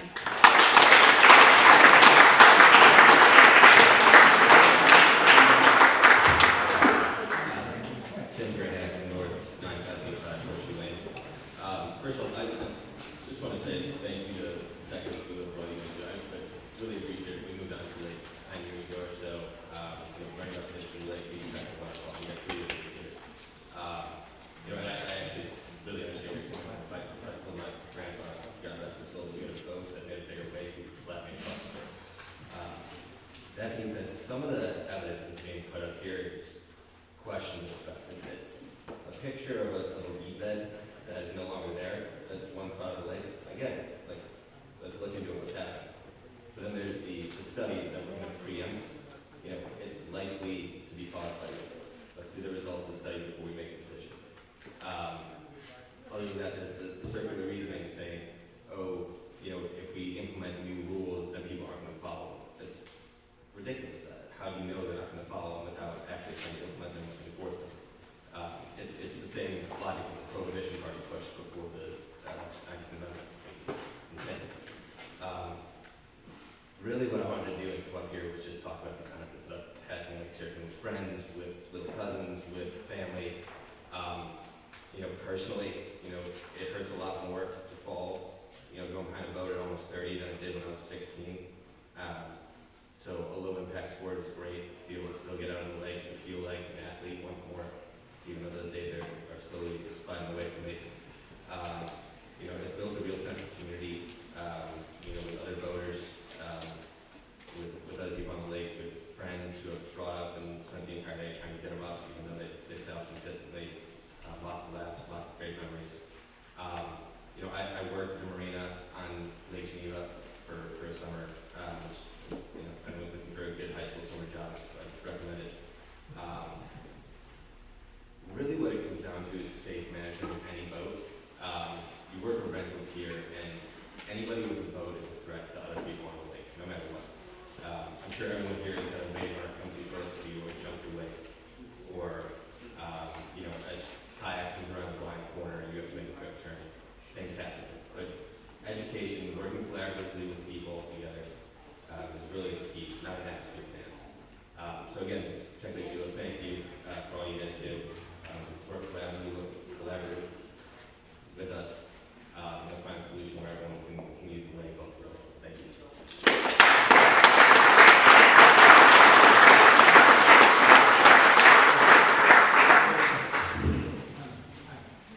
John Radio, M9585, Horseshoe Bend. That was my son. So I just want to comment a little bit. Actually, where you said don't repeat what everybody else has said, I can go now. We covered it. But,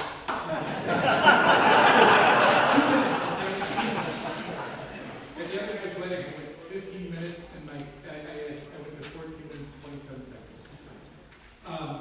Anyway, I've grown up on the lake my whole life. I'm a fisherman, obviously not a wake surfer, because that would be dangerous for everyone involved. But I do remember in Ontario when the first time time we saw wave runners go by, I think they were probably jet skis or something, and my father and mother thought that this was the end of the world. Okay? We now have 2 wave runners which we've named Jack and Betty after them, so it's kind of fun. The wake surfing group that I've seen are responsible young people. And I think the concept that if you make a rule, they won't follow it just because that's who they are, is not quite fair. It's not fair. That's not how we make rules. We make rules for people to follow. We've got this boat driving around. Several of the kids who've been in our house have met. And so if we make the rule, we enforce it even by the group that doesn't want big boats. And again, you guys have been great since you've been here. There are areas where it's safe. They're kind of weird safe areas, but if it's safe and reasonable, we do that. Maybe we change the rules, maybe we do that. But I think the last part of it is this thing about science. Okay, so I'm actually, I worked on med school and I've been a scientist my whole life. There's always people who grab onto one thing or another. And that's the same thing we see in social science and we see in other things. If you look out here at all the cars out there, for all the people who love the environment, there are very few electric cars out there, okay? Almost none. And so you've got to kind of figure out where does this play out? How much do we believe the science? And you do believe the engineering part, but how that impacts things you don't know. You just have to kind of wait it out a little bit. I think the study on Lakeview will be good. If you ask them, do you have a long-term study on Lakeview? They don't. I actually asked them. So there's no long-term study of what happens with wake surfing on a lake. You really want to wait for the long-term study and want to listen to the rest. But I beg you guys to kind of think of the rules that you could make and not just say we can't do it because no one will pay attention. Anyway, thank you very much.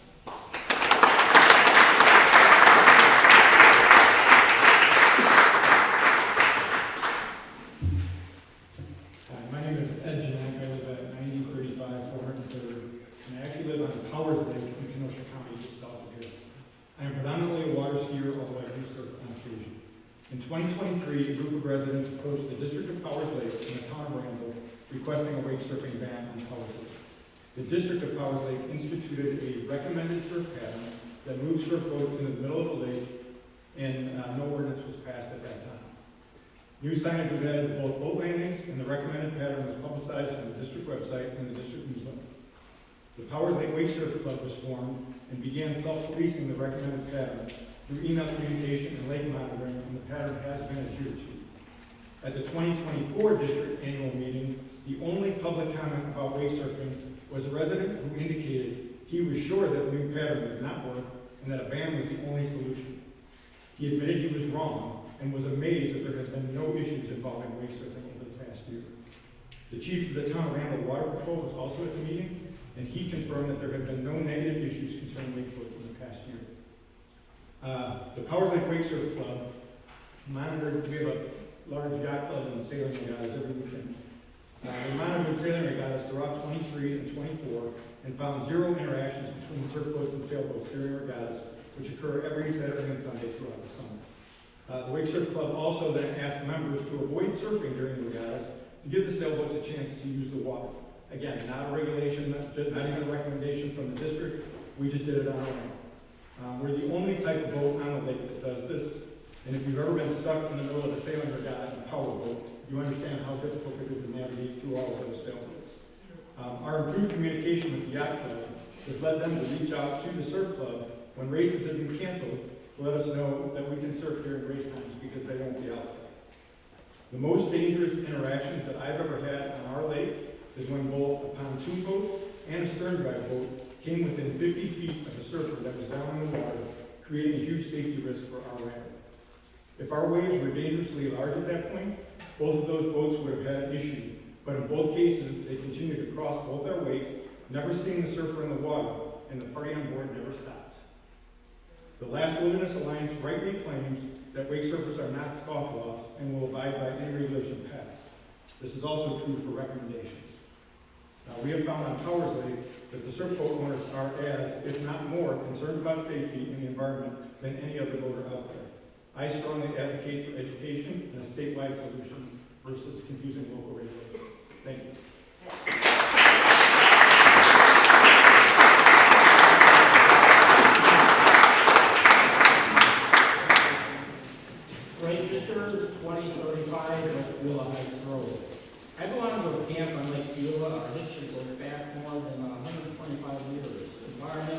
stewardship has always been a key focus for us. Because of wake surfing waves, we have for the first time having to budget hundreds of dollars in shoreline restoration. Why aren't the wake surfers being held accountable for this damage? For the protection of the lake, I encourage you to institute a ban on wake surfing. One other note, I was pontooning in the West Bay. This is near the Old Threads Camp area. No boats were around, but I saw a very large, long plume of light brown lake bottom that was left by a wakeboat in way too shallow of water. And no boats were around, they were gone, yet they left their mark. Thank you.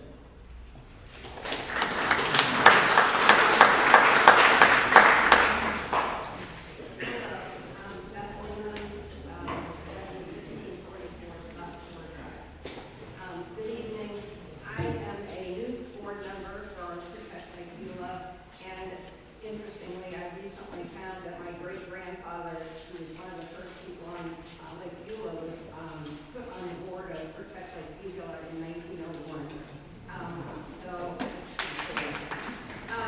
I'd like to speak tonight about aquatic invasive species. I know some has been said, but I think I have a couple of different points. An invasive species is a plant or animal that is not native to Lake Beulah. Invasive species are plants or animals that outcompete the native species. Why do they need our immediate attention? The invasives eliminate the native species and thereby disrupt the ecosystem. This also results in eliminating native insects and aquatic animals that are dependent on the native species for food and shelter. Most of us are aware of current invasive aquatic plants such as Eurasian milfoil because we can see them in Lake Beulah. However, on the animal side of things, spiny water fleas are already in 20 Wisconsin lakes, and quagga mussels were reported in Lake Geneva last summer. Unfortunately, neither of these invasive species can be controlled or eliminated.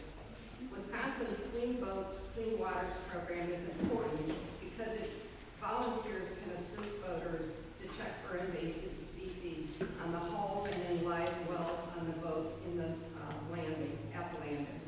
Live wells, such as those used when fishing, are readily accessible, can be easily inspected, and can be completely drained, wiped dry, or left into air dry. They can also be easily decontaminated with vinegar or hydrogen peroxide. No special training equipment or hot water are needed. Ballasted boats, on the other hand, cannot be completely drained, and several gallons of water potentially containing invasives can remain in the water reservoir. Ballasted boats are of special concern directly relevant to Lake Beulah. We know that invasives spread easily to areas that have been damaged, and now we have some scientific evidence and underwater video drone footage that shows the damage to the lake vegetation. In Protect Lake Beulah's view, we have a clear choice before us. We can ignore the problem as it continues to accelerate and gets worse, chase after it in an effort to fix it with ever-increasing amounts of taxpayer dollars, while local property values and the tax-based funding decline, or we can ban wake-enhanced voting quickly before we reach a tipping point and the problem becomes too big to solve. There really is no bargaining, compromising, or delaying. In the view of Protect Lake Beulah, we need to have the foresight to take action now to protect the lake for future generations.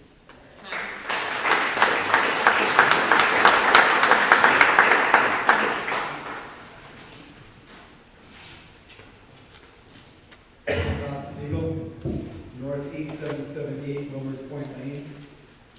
I'm here in support of wake surfing, not a ban on wake surfing. I would like to propose owning our own wakes to save our lakes, calling for education, not prohibition. We stand today at a crossroads in how we enjoy and protect the precious waters of our lake. We are faced with a debate about wake-enhanced sports and their impact, a debate fueled by passionate concerns and admittedly inconclusive scientific evidence. In this moment, I stand firmly against the path of outright bans and instead advocate for a powerful and sustainable solution, educating voters to own save our lakes. History teaches us that bans often breed resentment and circumvention rather than genuine change. They can divide our community and create an adversarial environment where cooperation and shared responsibility are undermined. Instead of fostering a sense of ownership and collective action, the mere thought of this ban has led us already to an us versus them mentality. It's currently hindering our ability to find solutions. The alternative path I wholeheartedly endorse is comprehensive voter education focused on wake awareness as a responsible voting practice. It doesn't happen at the moment, so it should. We can empower every voter with knowledge and skills to understand the impact of their wake and actively mitigate potential negative effects dynamically as it's happening. This education should encompass a few key areas: understanding wake dynamics, identifying sensitive areas, implementing best practices, promoting respectful voting cultures. The educational approach offers several significant advantages. It is inclusive. It engages all voters, not just wake surf boats or wake boats. It fosters a sense of collective responsibility rather than isolating specific groups. It's also proactive. By equipping voters with knowledge and skills, we empower them to prevent potential damage before it occurs. Thirdly, it's sustainable. Education creates lasting change in behavior and fosters a deeper understanding and appreciation for our delicate ecosystem. Let's choose the path of empowerment over prohibition. Let's invest in educating our voting community to own our wake, to save our lake. By fostering a culture of awareness and responsibility, we can ensure that our lake remains a vibrant and healthy resource for generations to come, enjoyed by all in a sustainable and harmonious way. Thanks.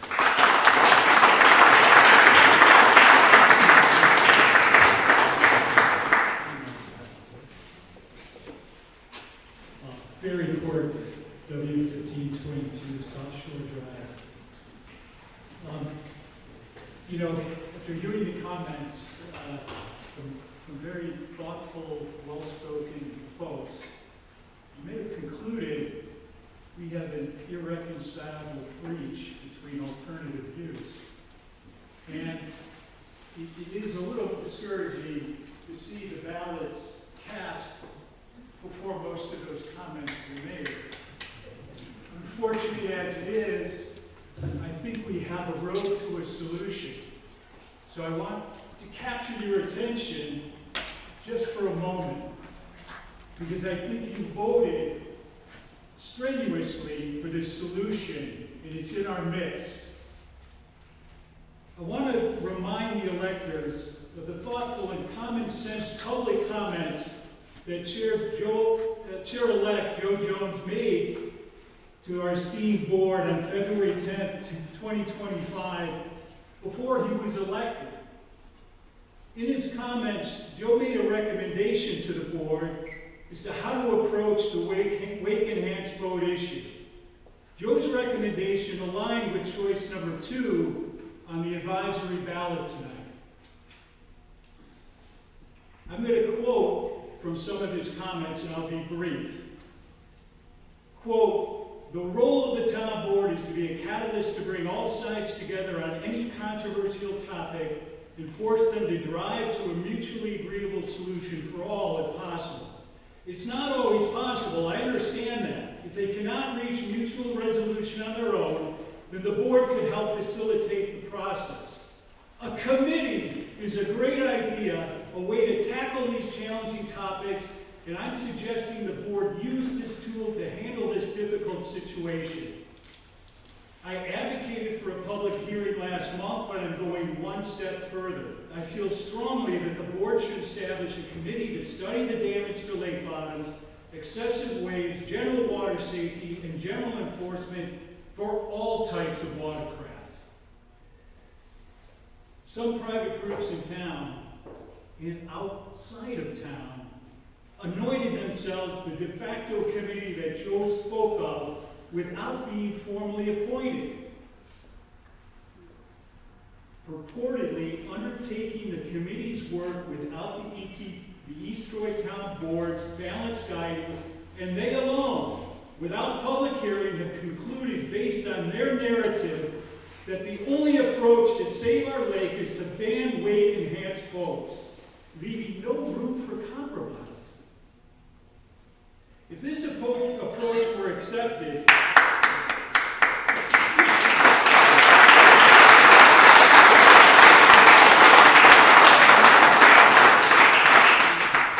Mary Court, 1522 South Shore Drive. Thanks to Joe, and thank you, County Board, for spending a long evening together. After attending several recent ETD East Troy Town Board meetings, I agree that the wakeboat issue is taking a lot of valuable time away from the East Troy issues. When I first heard about the private interest group pushing for a ban, it reminded me of the Mill Lake proposed ordinance in 2018. If I remember correctly, on March 15, 2018, the former ETD chairman sent a draft wakeboat ordinance to the DNR that would prohibit wake-enhanced boats on Mill Lake.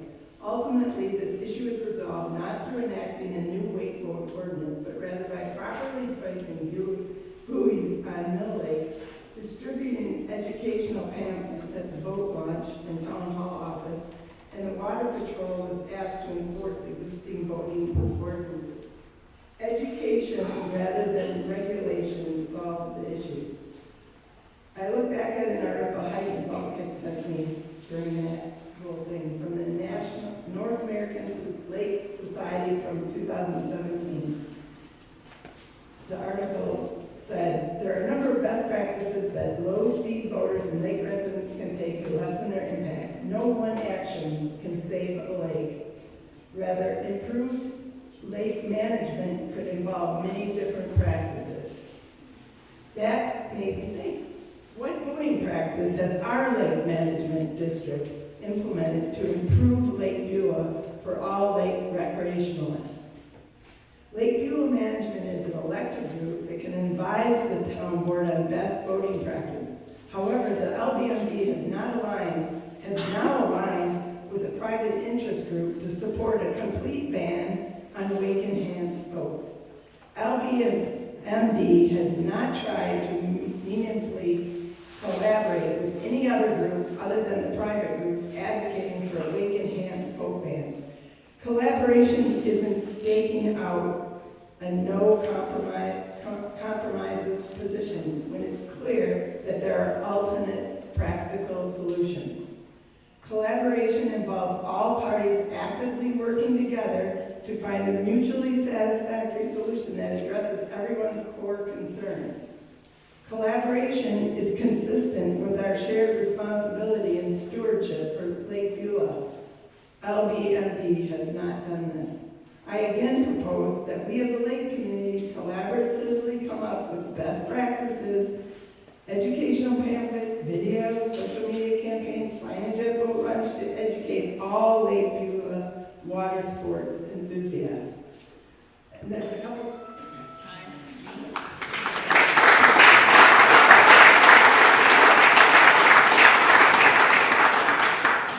Good evening, my name is Steve Radke from 10240 West Farmville Estates Court.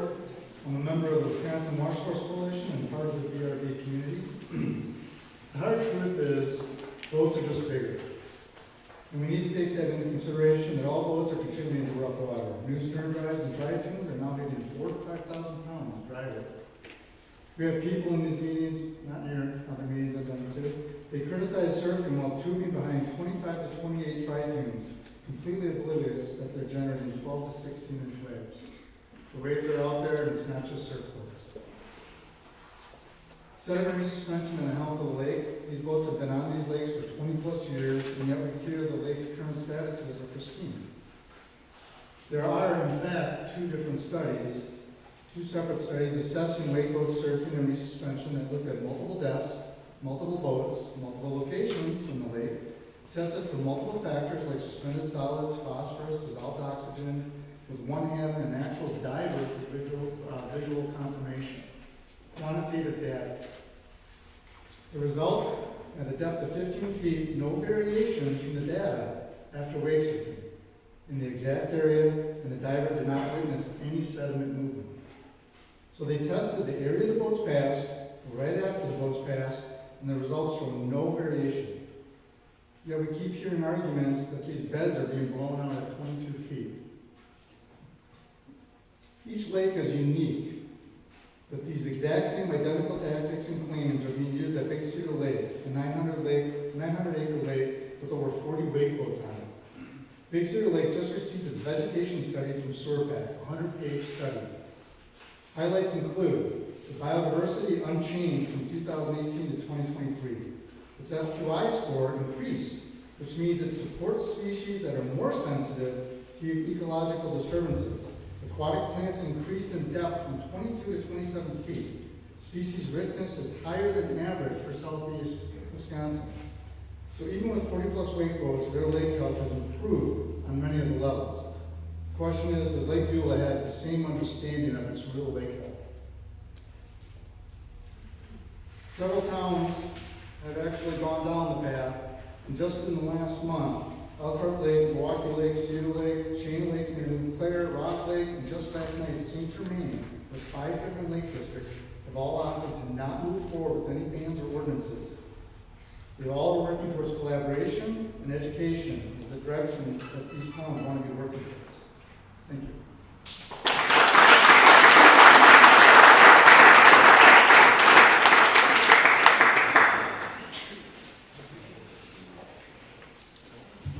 Anders Helmquist, attorney with Riley Law Firm in Oakland, Wisconsin, 3624 Oak Hills Parkway.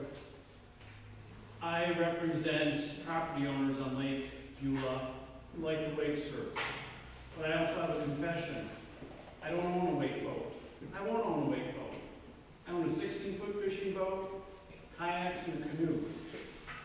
And I'm here to support boaters' rights, because boaters' rights include not only the rights of wake surfers to be accommodated, but we as a fisherman, and we can't be targeting a specific boat just because we don't like that boat.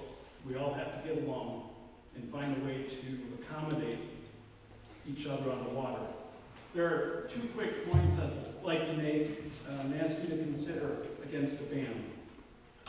Number 1, riparian owner rights. Property owners on the lake, the riparians, have special rights in Wisconsin. They have a right to reasonably recreate on the water. A complete ban is not reasonable. I agree with Attorney Daniel Bach. We both agree that Wisconsin law requires a balancing of interests on the water. But a complete ban is not a balancing of the interests. It's one-sided and extreme. Typically, when the government's trying to actually revoke rights, someone's established legal rights, the burden of proof needs to be on the government to completely remove that right. If there's going to be a restriction on that right, it should be reasonable and narrowly tailored. Unfortunately, these complete bans, while seemingly convenient, aren't narrowly tailored, they're not reasonable, and they're overbroad. The burden is not met to remove that right to recreate on Lake Beulah. It's a slippery slope to more bans. Every reason I heard to ban wake surfing could be used against me and my 16-foot fishing boat, including dropping my anchor. And if the wind gets too heavy, if it drags across the bottom, apparently that's a problem. Number 2, what's the rush? There are many interests trying to push you into a ban, and we appreciate your considered approach and thank you for your time, not rushing into one. Other towns are not rushing into a ban. St. Germain last night, Lake Delton has rejected a ban. Multiple towns in Chippewa County, in Eau Claire County, and up north have rejected these extreme bans.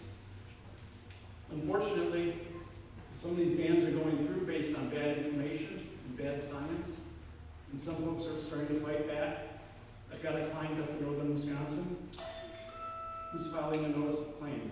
We ask that you vote against a ban and go towards that committee approach. Thank you.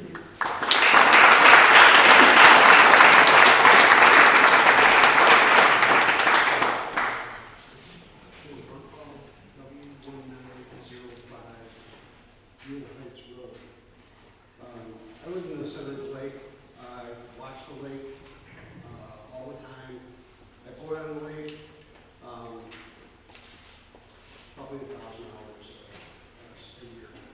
I kayak, stand-up paddleboard, swim, jet ski, boat, and yes, wake surf.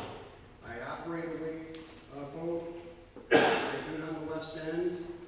I like to think that I do it very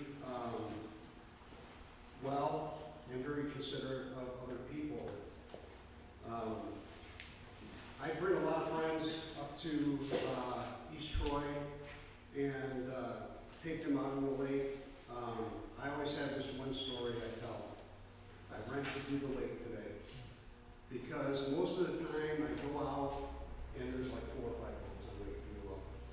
When I surf on the west side, which is the deeper part of consistency of Lake Beulah, you know, to me, I'm always in 20 feet or more water.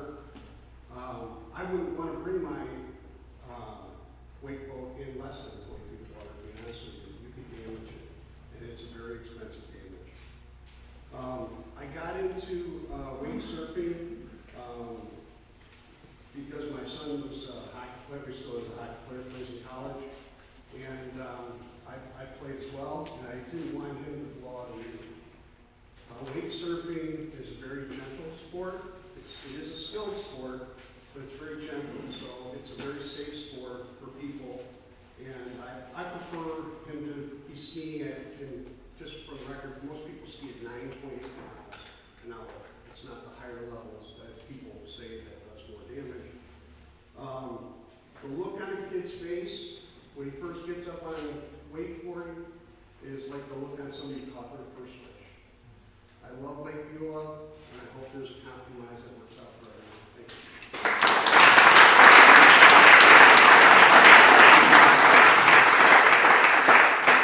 Hi, Rob Lumsley, N9399 East Shore Road. Thanks for everybody coming tonight. We've heard a lot from the PLB and its members, and first of all, I've been a proud PLB contributor for years and support your cause in general. But I was asked tonight to read a letter from an ex-PLB board member who's not with us tonight. He couldn't be here. His name is Jim Blomberg. He's been a long time board member. He's been a long time resident of the lake. This is from Jim. Dear Town of East Troy Board, I disagree with the current tone and direction of the Protect Lake Beulah on wake and hand surfing, most notably to proposed ban based on information studies not centered on our lake. I and 2 of my fellow board members resigned earlier this year in response to PLB's steamrolled approach to the issue. We were told to support the majority opinion or remain silent, a position we found untenable and inconsistent with volunteer board membership. As presented several times over the past month, we believe a ban on wake and hand surfing without a specific and fact-based study of what it means to our lake is irresponsible and divisive. Since last September or earlier, we have been advocating for a collaborative process involving all stakeholders to study and determine what is best for Lake Beulah. Instead, the PLB has pushed forward with a position informed by other lakes and circumstances that brokers no alternative opinions and continues to act with a conclusion already defined, although the Beulah-specific investigation and analysis has not yet even started. Please slow your roll, involve all stakeholders, and use the time available to come up with a workable solution that is specific to the health of Lake Beulah. We recommend that a cross-section of active lake users be assembled to evaluate wake and hand sports and how they can coexist with the long-term health of our lake. Thank you for your consideration. As an absentee East Troy elector, I vote against any ban without a Lake Beulah-centric study involving all stakeholders. Thank you, Jim Blomberg.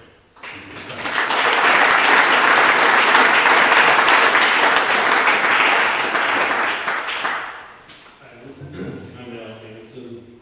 This is W976 Shorewood Drive. I've been a riparian owner on Otter Lake for going on 24 years, and I own a wakeboat. So if you want to ask yourself, what does that feel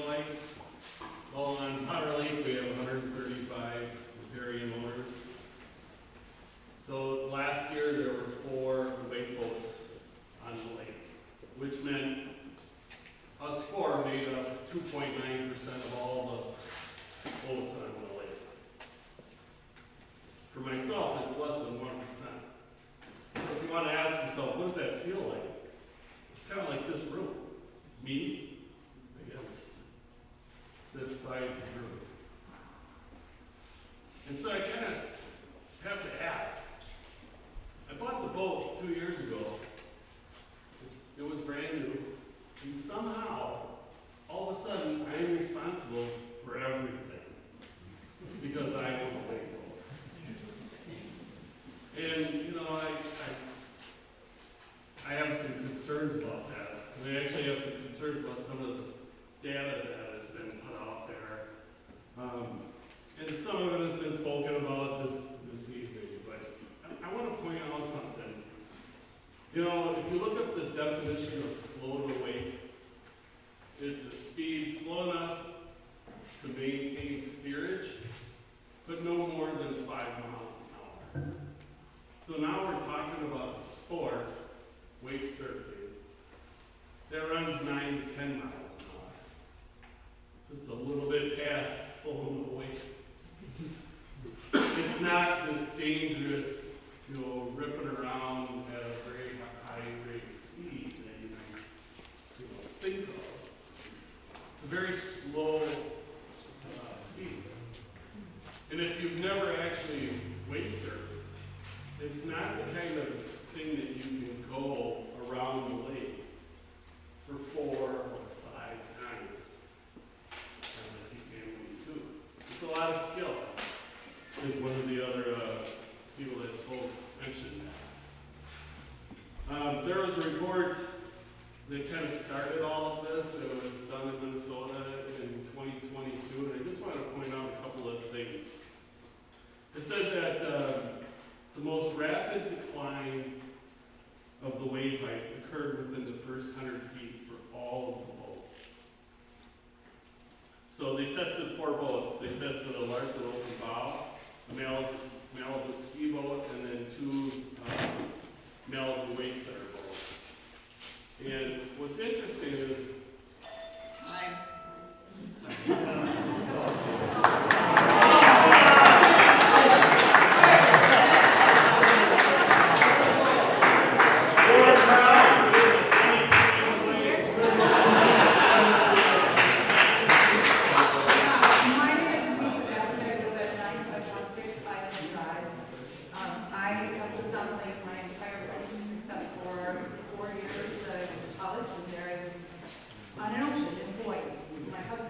Southern California.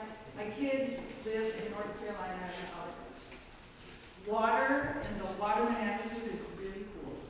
And one thing that I picked up from the folks here talking is there is a need for communication. There is a need, the gentleman who isn't on that that was wearing a vest, the idea that his group wakeboarders can communicate with the sailing club so that there isn't this, you know, kamikaze sea scow coming at you, or vice versa, right? It's a cool thing. I think that's what is missing. We have this sort of argument is, for me, as old as time, right? I was a young kid growing up on a lake. All I wanted to do was water ski. I couldn't water ski up to 4 p.m. because it was the lake road. Every year we have this argument. It was pick your community. The fishermen versus the boat, the speedboaters, the oldies versus the youngies, the kayakers versus the tubers. It's the same argument. Really, what we need is communication.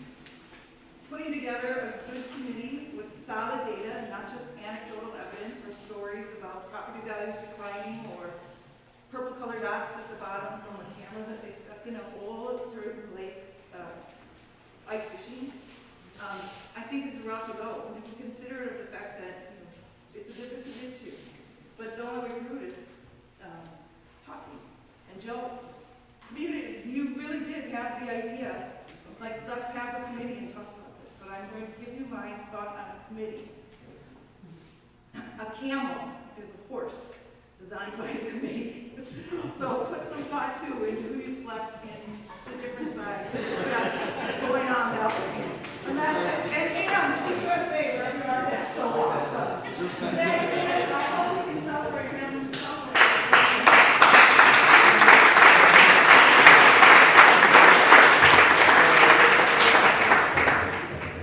Billy N. 9481 Island Drive.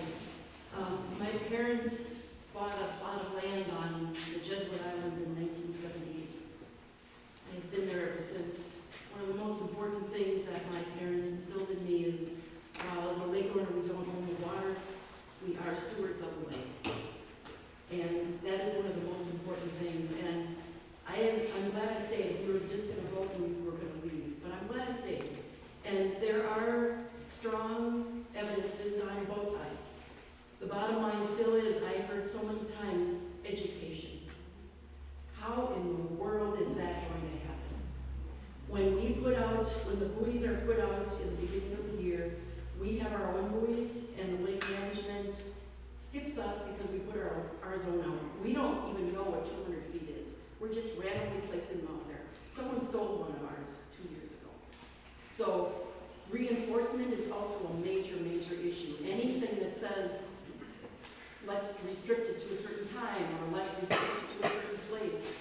The police are only out there on the weekends. And as soon as they leave, there are people that don't follow the rules. They may not be anybody from this lake. They may be people that come onto this lake. They may be influenced by alcohol. There's a lot of factors that have to do with it. And education, what? Are we all going to attend a seminar on how to use our wakeboats? What does that even look like? And how do we get involved? How is our input going to be heard? And the last thing that I want to end up with is, we are on the island, and we are one of the 3 lots that has property on both sides. So we are here full-time, year-round. So we get to sit on that side, and one of our favorite activities is a lazy bun, where you put a foam thing between your legs with a beverage, and you sit on the water. So we have evidence on what happens to our shoreline, to our dogs, to our trees, when a wakeboat goes by. And it is drastically different than it is with 3 other water ski boats. And I can see on our shoreline, and it has changed drastically in the last 5 years, on Mill Pond, because it is such a small lake, there is direct impact on that side of the shore. We are on an island. We used to have a whole bunch of rocks in front. We now have primarily sand. And why do we have sand? Because it's eroding our shoreline.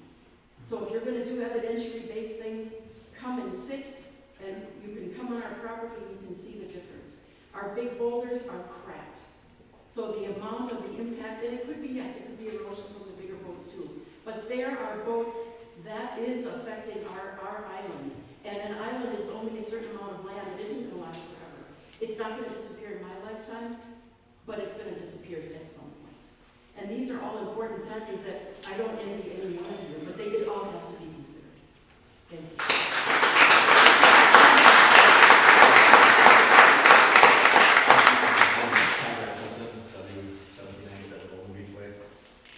I hear these stories and say, I live on the same lake as everyone else.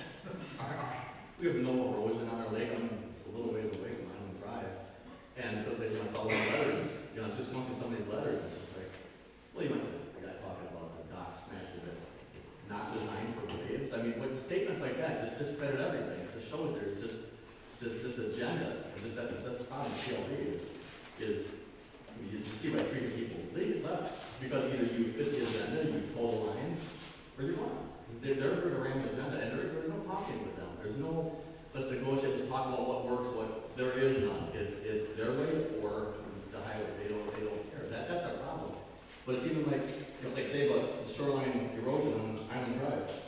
This is the ice that was there just a month ago, 6 weeks ago. I mean, so that didn't cause the erosion, the rocks moving. That's not. It's got to be wakeboard boats. I mean, look at these. That's icy.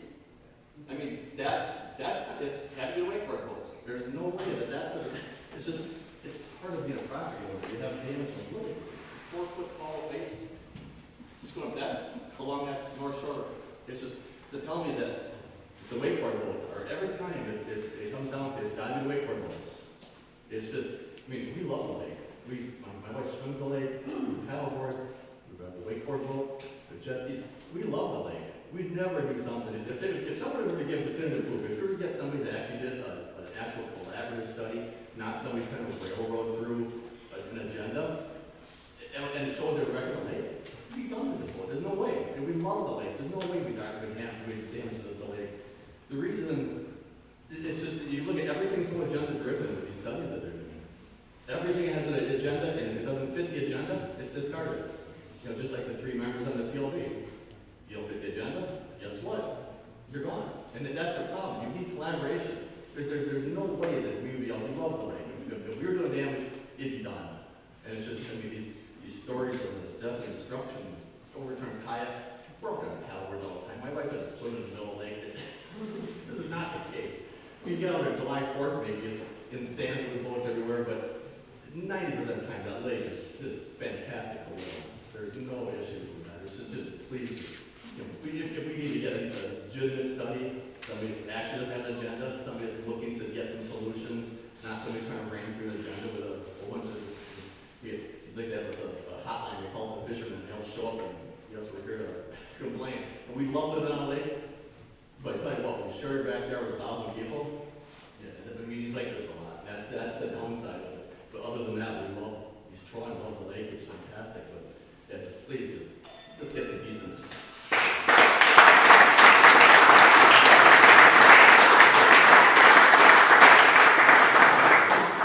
My name is Fabian Watoka. We live at 1747, 1751 Lake Road. So we're actually at the Smiths on the Middle Lake. The shoreline opsta is 860 feet on a rangefinder. So we take the brunt of any waves going both directions. I'm here in support of wakeboats. We own a wakeboat. It really is not presented a danger in swimming out there. I'm active, my family is active in paddleboarding, kayaking, fishing, water skiing, the kids have sailed. There really needs to be some logic here. These concepts, or just these threatening thoughts of, if nothing's done now, the lake will turn mud. Let's be real. We need to get past all this. We need to communicate with each other. The weed bed, okay, right now, the state of Wisconsin has specific markers, which any of these fishermen would know about, for a protected area. Those don't exist on our lake. There are some slow no-wake buoys, but there are no protected markers out there. That hump on West Lake that we keep talking about, very unlikely done by a wakeboat because you would have torn up a $1,000 prop. So somewhere in here, common sense has to fall into things. I'm all for promoting fishing. I haven't been a member of the fishing club here. I fished a lot. I get up in the mornings and fly fish up the dock. I cast, fish all 3 lakes at different times. But, you know, what's been done for fishing habitat in this lake? Has there been a group effort by people to actually let's develop some habitat like they do in northern Wisconsin, upper Michigan, where I grew up? Beyond that, some of the rhetoric really gets crazy. I attended a meeting that was shared with Lake Beulah Management District, and the statement, I don't want to trip to any one person, was, we're retired, we have the time, we have the money, we have the power. That is not the way to have communication with a group of people. So that's all I have to say, because everything else has pretty much been stated. I did print out a map that is not all marked up. It actually tells you the depths. This is the DNR map. I will leave it with you. I want to thank Walgreens for their sponsorship, too.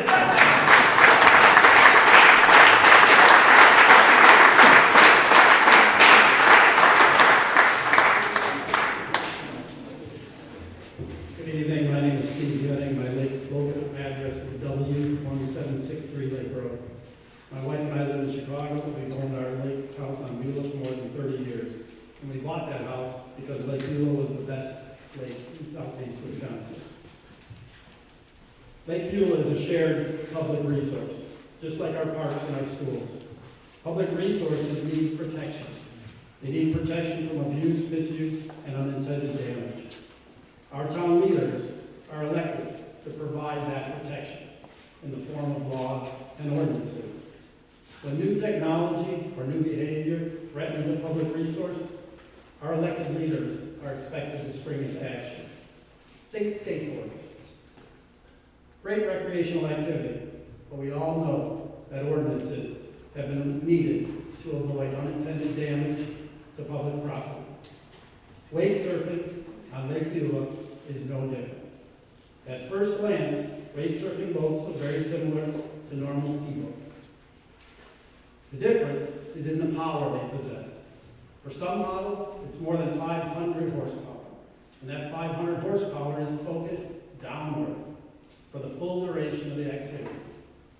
To increase the difficulty of understanding and dealing with wake surfing issues, lakes don't show their damage quickly or easily. Once the waves subside, it's almost like nobody was ever there. It takes experts like Mr. Nod, a well-regarded hydrogeologist, to recognize the early signs of stress. It takes people like our ever-vigilant fishermen to sound the alarm when they see damage to the fisheries and the weed beds that Lake Beulah is famous for. The science is well established. The data has been verified across America, and we have an opportunity soon for real data, scientific data, right here on Lake Beulah. Wake-enhanced surfing belongs on large, deep lakes, like Big Green Lake, Lake Geneva, not small, shallow, complicated structured lakes like Lake Beulah. I had the opportunity to take a ride on one of our local wake surfing boats, and I've got nothing against the wake surfing community. A lot of well-intentioned people that have invested a lot of money in a sport that sounds like it's a lot of fun. But as public officials, as residents, we have a responsibility for a natural resource that's been here for 10,000 years.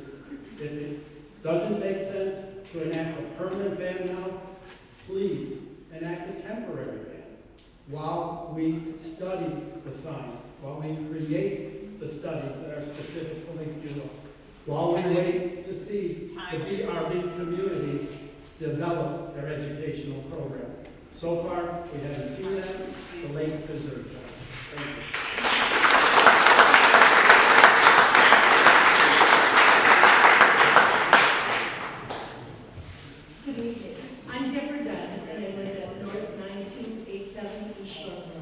I've lived in the lake for 25 years with my family, and I've come to know and appreciate the many ways that Lake Beulah is enjoyed, whether it's fishing, sailing, jet skiing, and boats, to name a few. Each of these activities brings value to our community and the people who live here, who visit, and who invest.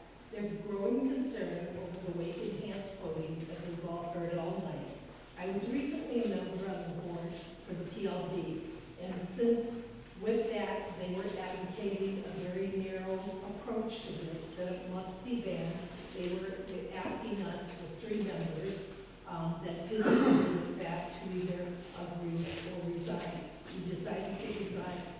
With that, I believe I've sat through all the meetings in the last year, listening to the information. I believe that there is a way for Lake Beulah to allow wake-enhanced boating through those things that we've all been mentioning tonight. Wake-enhanced boating can be done. There are 3 areas that are clearly large enough, big enough, and deep enough that they're not going to be hurting or impacting the lake. There's also education. The lady before me asked, how can you do this? You can hand out pamphlets. You can send letters to everybody on the lake to let them know. You can enforce it. We can bring some money or put some money towards enforcement. These are all ideas that are there. Let's try to work collaboratively to work on getting the science to define what's really going on Lake Beulah, because that's not been done. So thank you. I hope you will look at trying to work with the community, because I know this is very, very divisive, and I'm concerned about that. Thank you.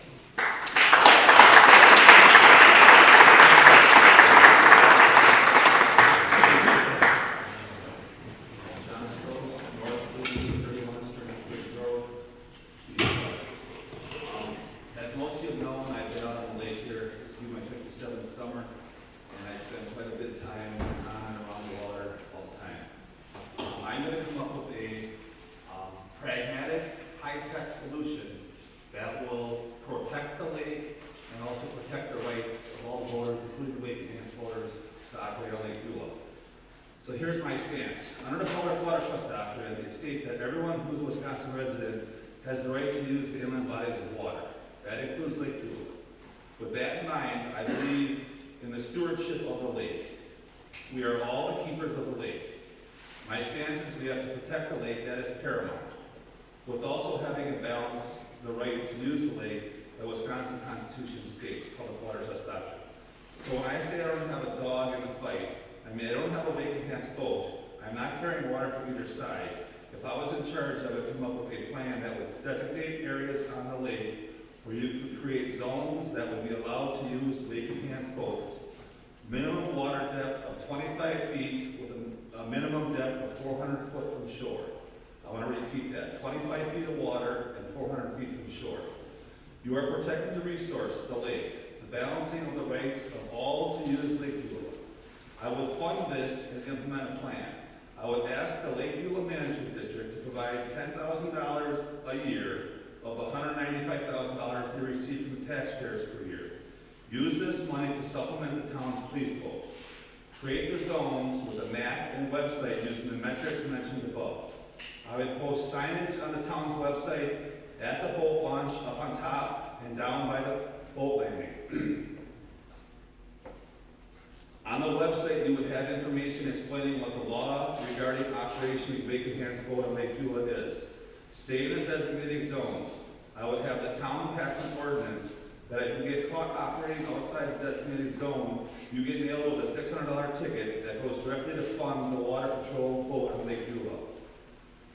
Once a few tickets are issued, the low-informed boaters would get them out. Lake enhanced boats would only operate in the designated areas, thus protecting the lake, providing the use of the activity with minimal or no damage to the lake. The reason I post different things I see regarding lake enhanced boating is I want the people to make the decisions to see as much as possible before making their decision. A lot of the information that is out there is flawed. The people who put it out have a narrative they are trying to convey. What the decision makers need to see is unbiased, factual-based data. Put the facts out there and make the prudent decision based on facts. The number one thing is to protect Lake Beulah for future generations. How this would be done is you would have an app that is made specifically for our lake. Oh.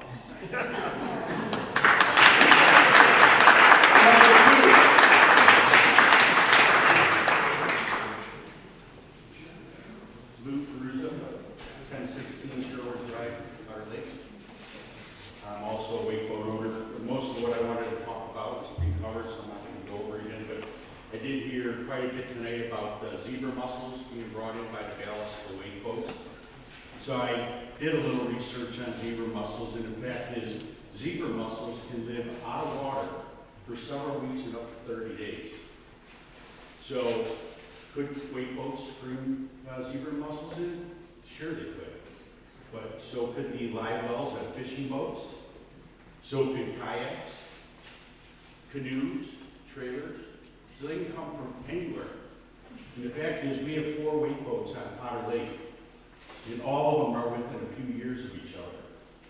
We've had zebra mussels years before these wakeboats came. The other point I wanted to bring out is our lake does have an effort where we check these boats going in, coming out for invasive species, zebra mussels, and so forth. It's my understanding that on Lake Beulah, there's a fishing club that goes out there, invites boats in from all lakes all over, and those boats get put in and taken out without inspection. So I strongly, ask the board to not rush to this conclusion on wakeboats are causing these problems. There's many ways that the problems can happen, and I think it needs to be researched first. Thank you.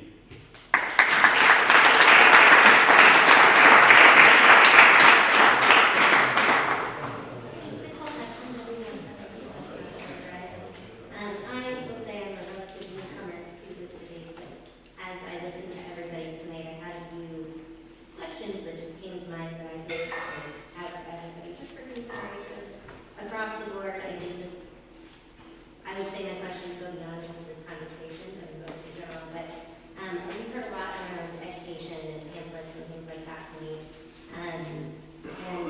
questions I was asking myself were, how many people come if they're on vacation or visiting? How many people read the town rules and ordinances to inform themselves before they go out and go boating? Some do, but not everyone is all informed. How many of you have gone and taken a new boating safety course in the last however many years? How frequently do you revisit all of those safety provisions that are taught to us as kids? How many of you fully know the underwater topography of the lake? I certainly don't. I've lived here for a very long time, but I don't look at underwater topography. And how often do you actually read a pamphlet? I know sometimes I'll pick up a pamphlet and look at it if it's something that's interesting to me, but oftentimes if there's just a bunch of pamphlets out, how do you know that they're really relevant for you? So, like I said, many people choose to be informed. There are people who choose not to be informed. We have bad actors, we have good actors. So, for me, just as we were listening to the conversation, those were questions that arose and that I thought would be good for people to think about. So, thank you very much. Thank you.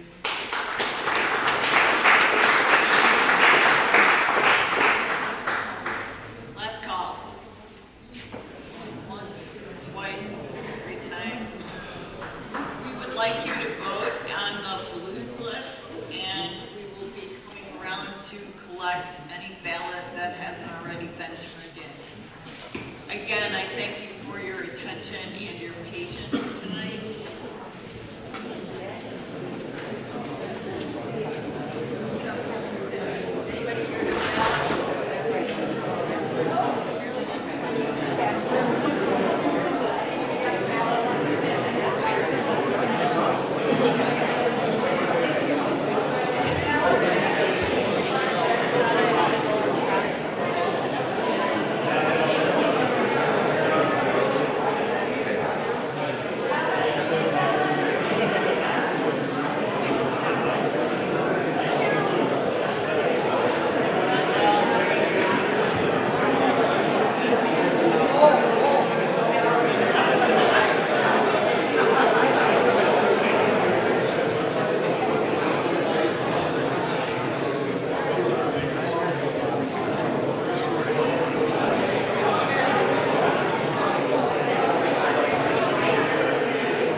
Number 2, establish a committee that will come together, investigate, and bring a fair analysis to the town board and to the community on this issue.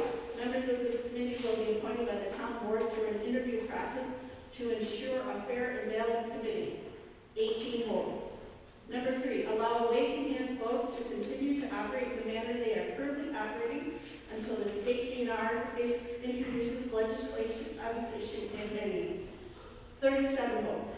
Number 4, create an ordinance to ban Wake and Hands surfing on all town of East Troy lakes. 128 votes. Again, please remember, this is strictly advisory. It is just another piece of data for the town board to use if and when a decision to take next steps is determined. Item number 9, any other town business under the jurisdiction of state statute 60.11 sub 6. Does anybody have any other town business that we are covering tonight? Hearing none, I will take a motion to adjourn. Second. A motion by Supervisor Leonard and a second by Supervisor Johnner to adjourn. Could I, all in favor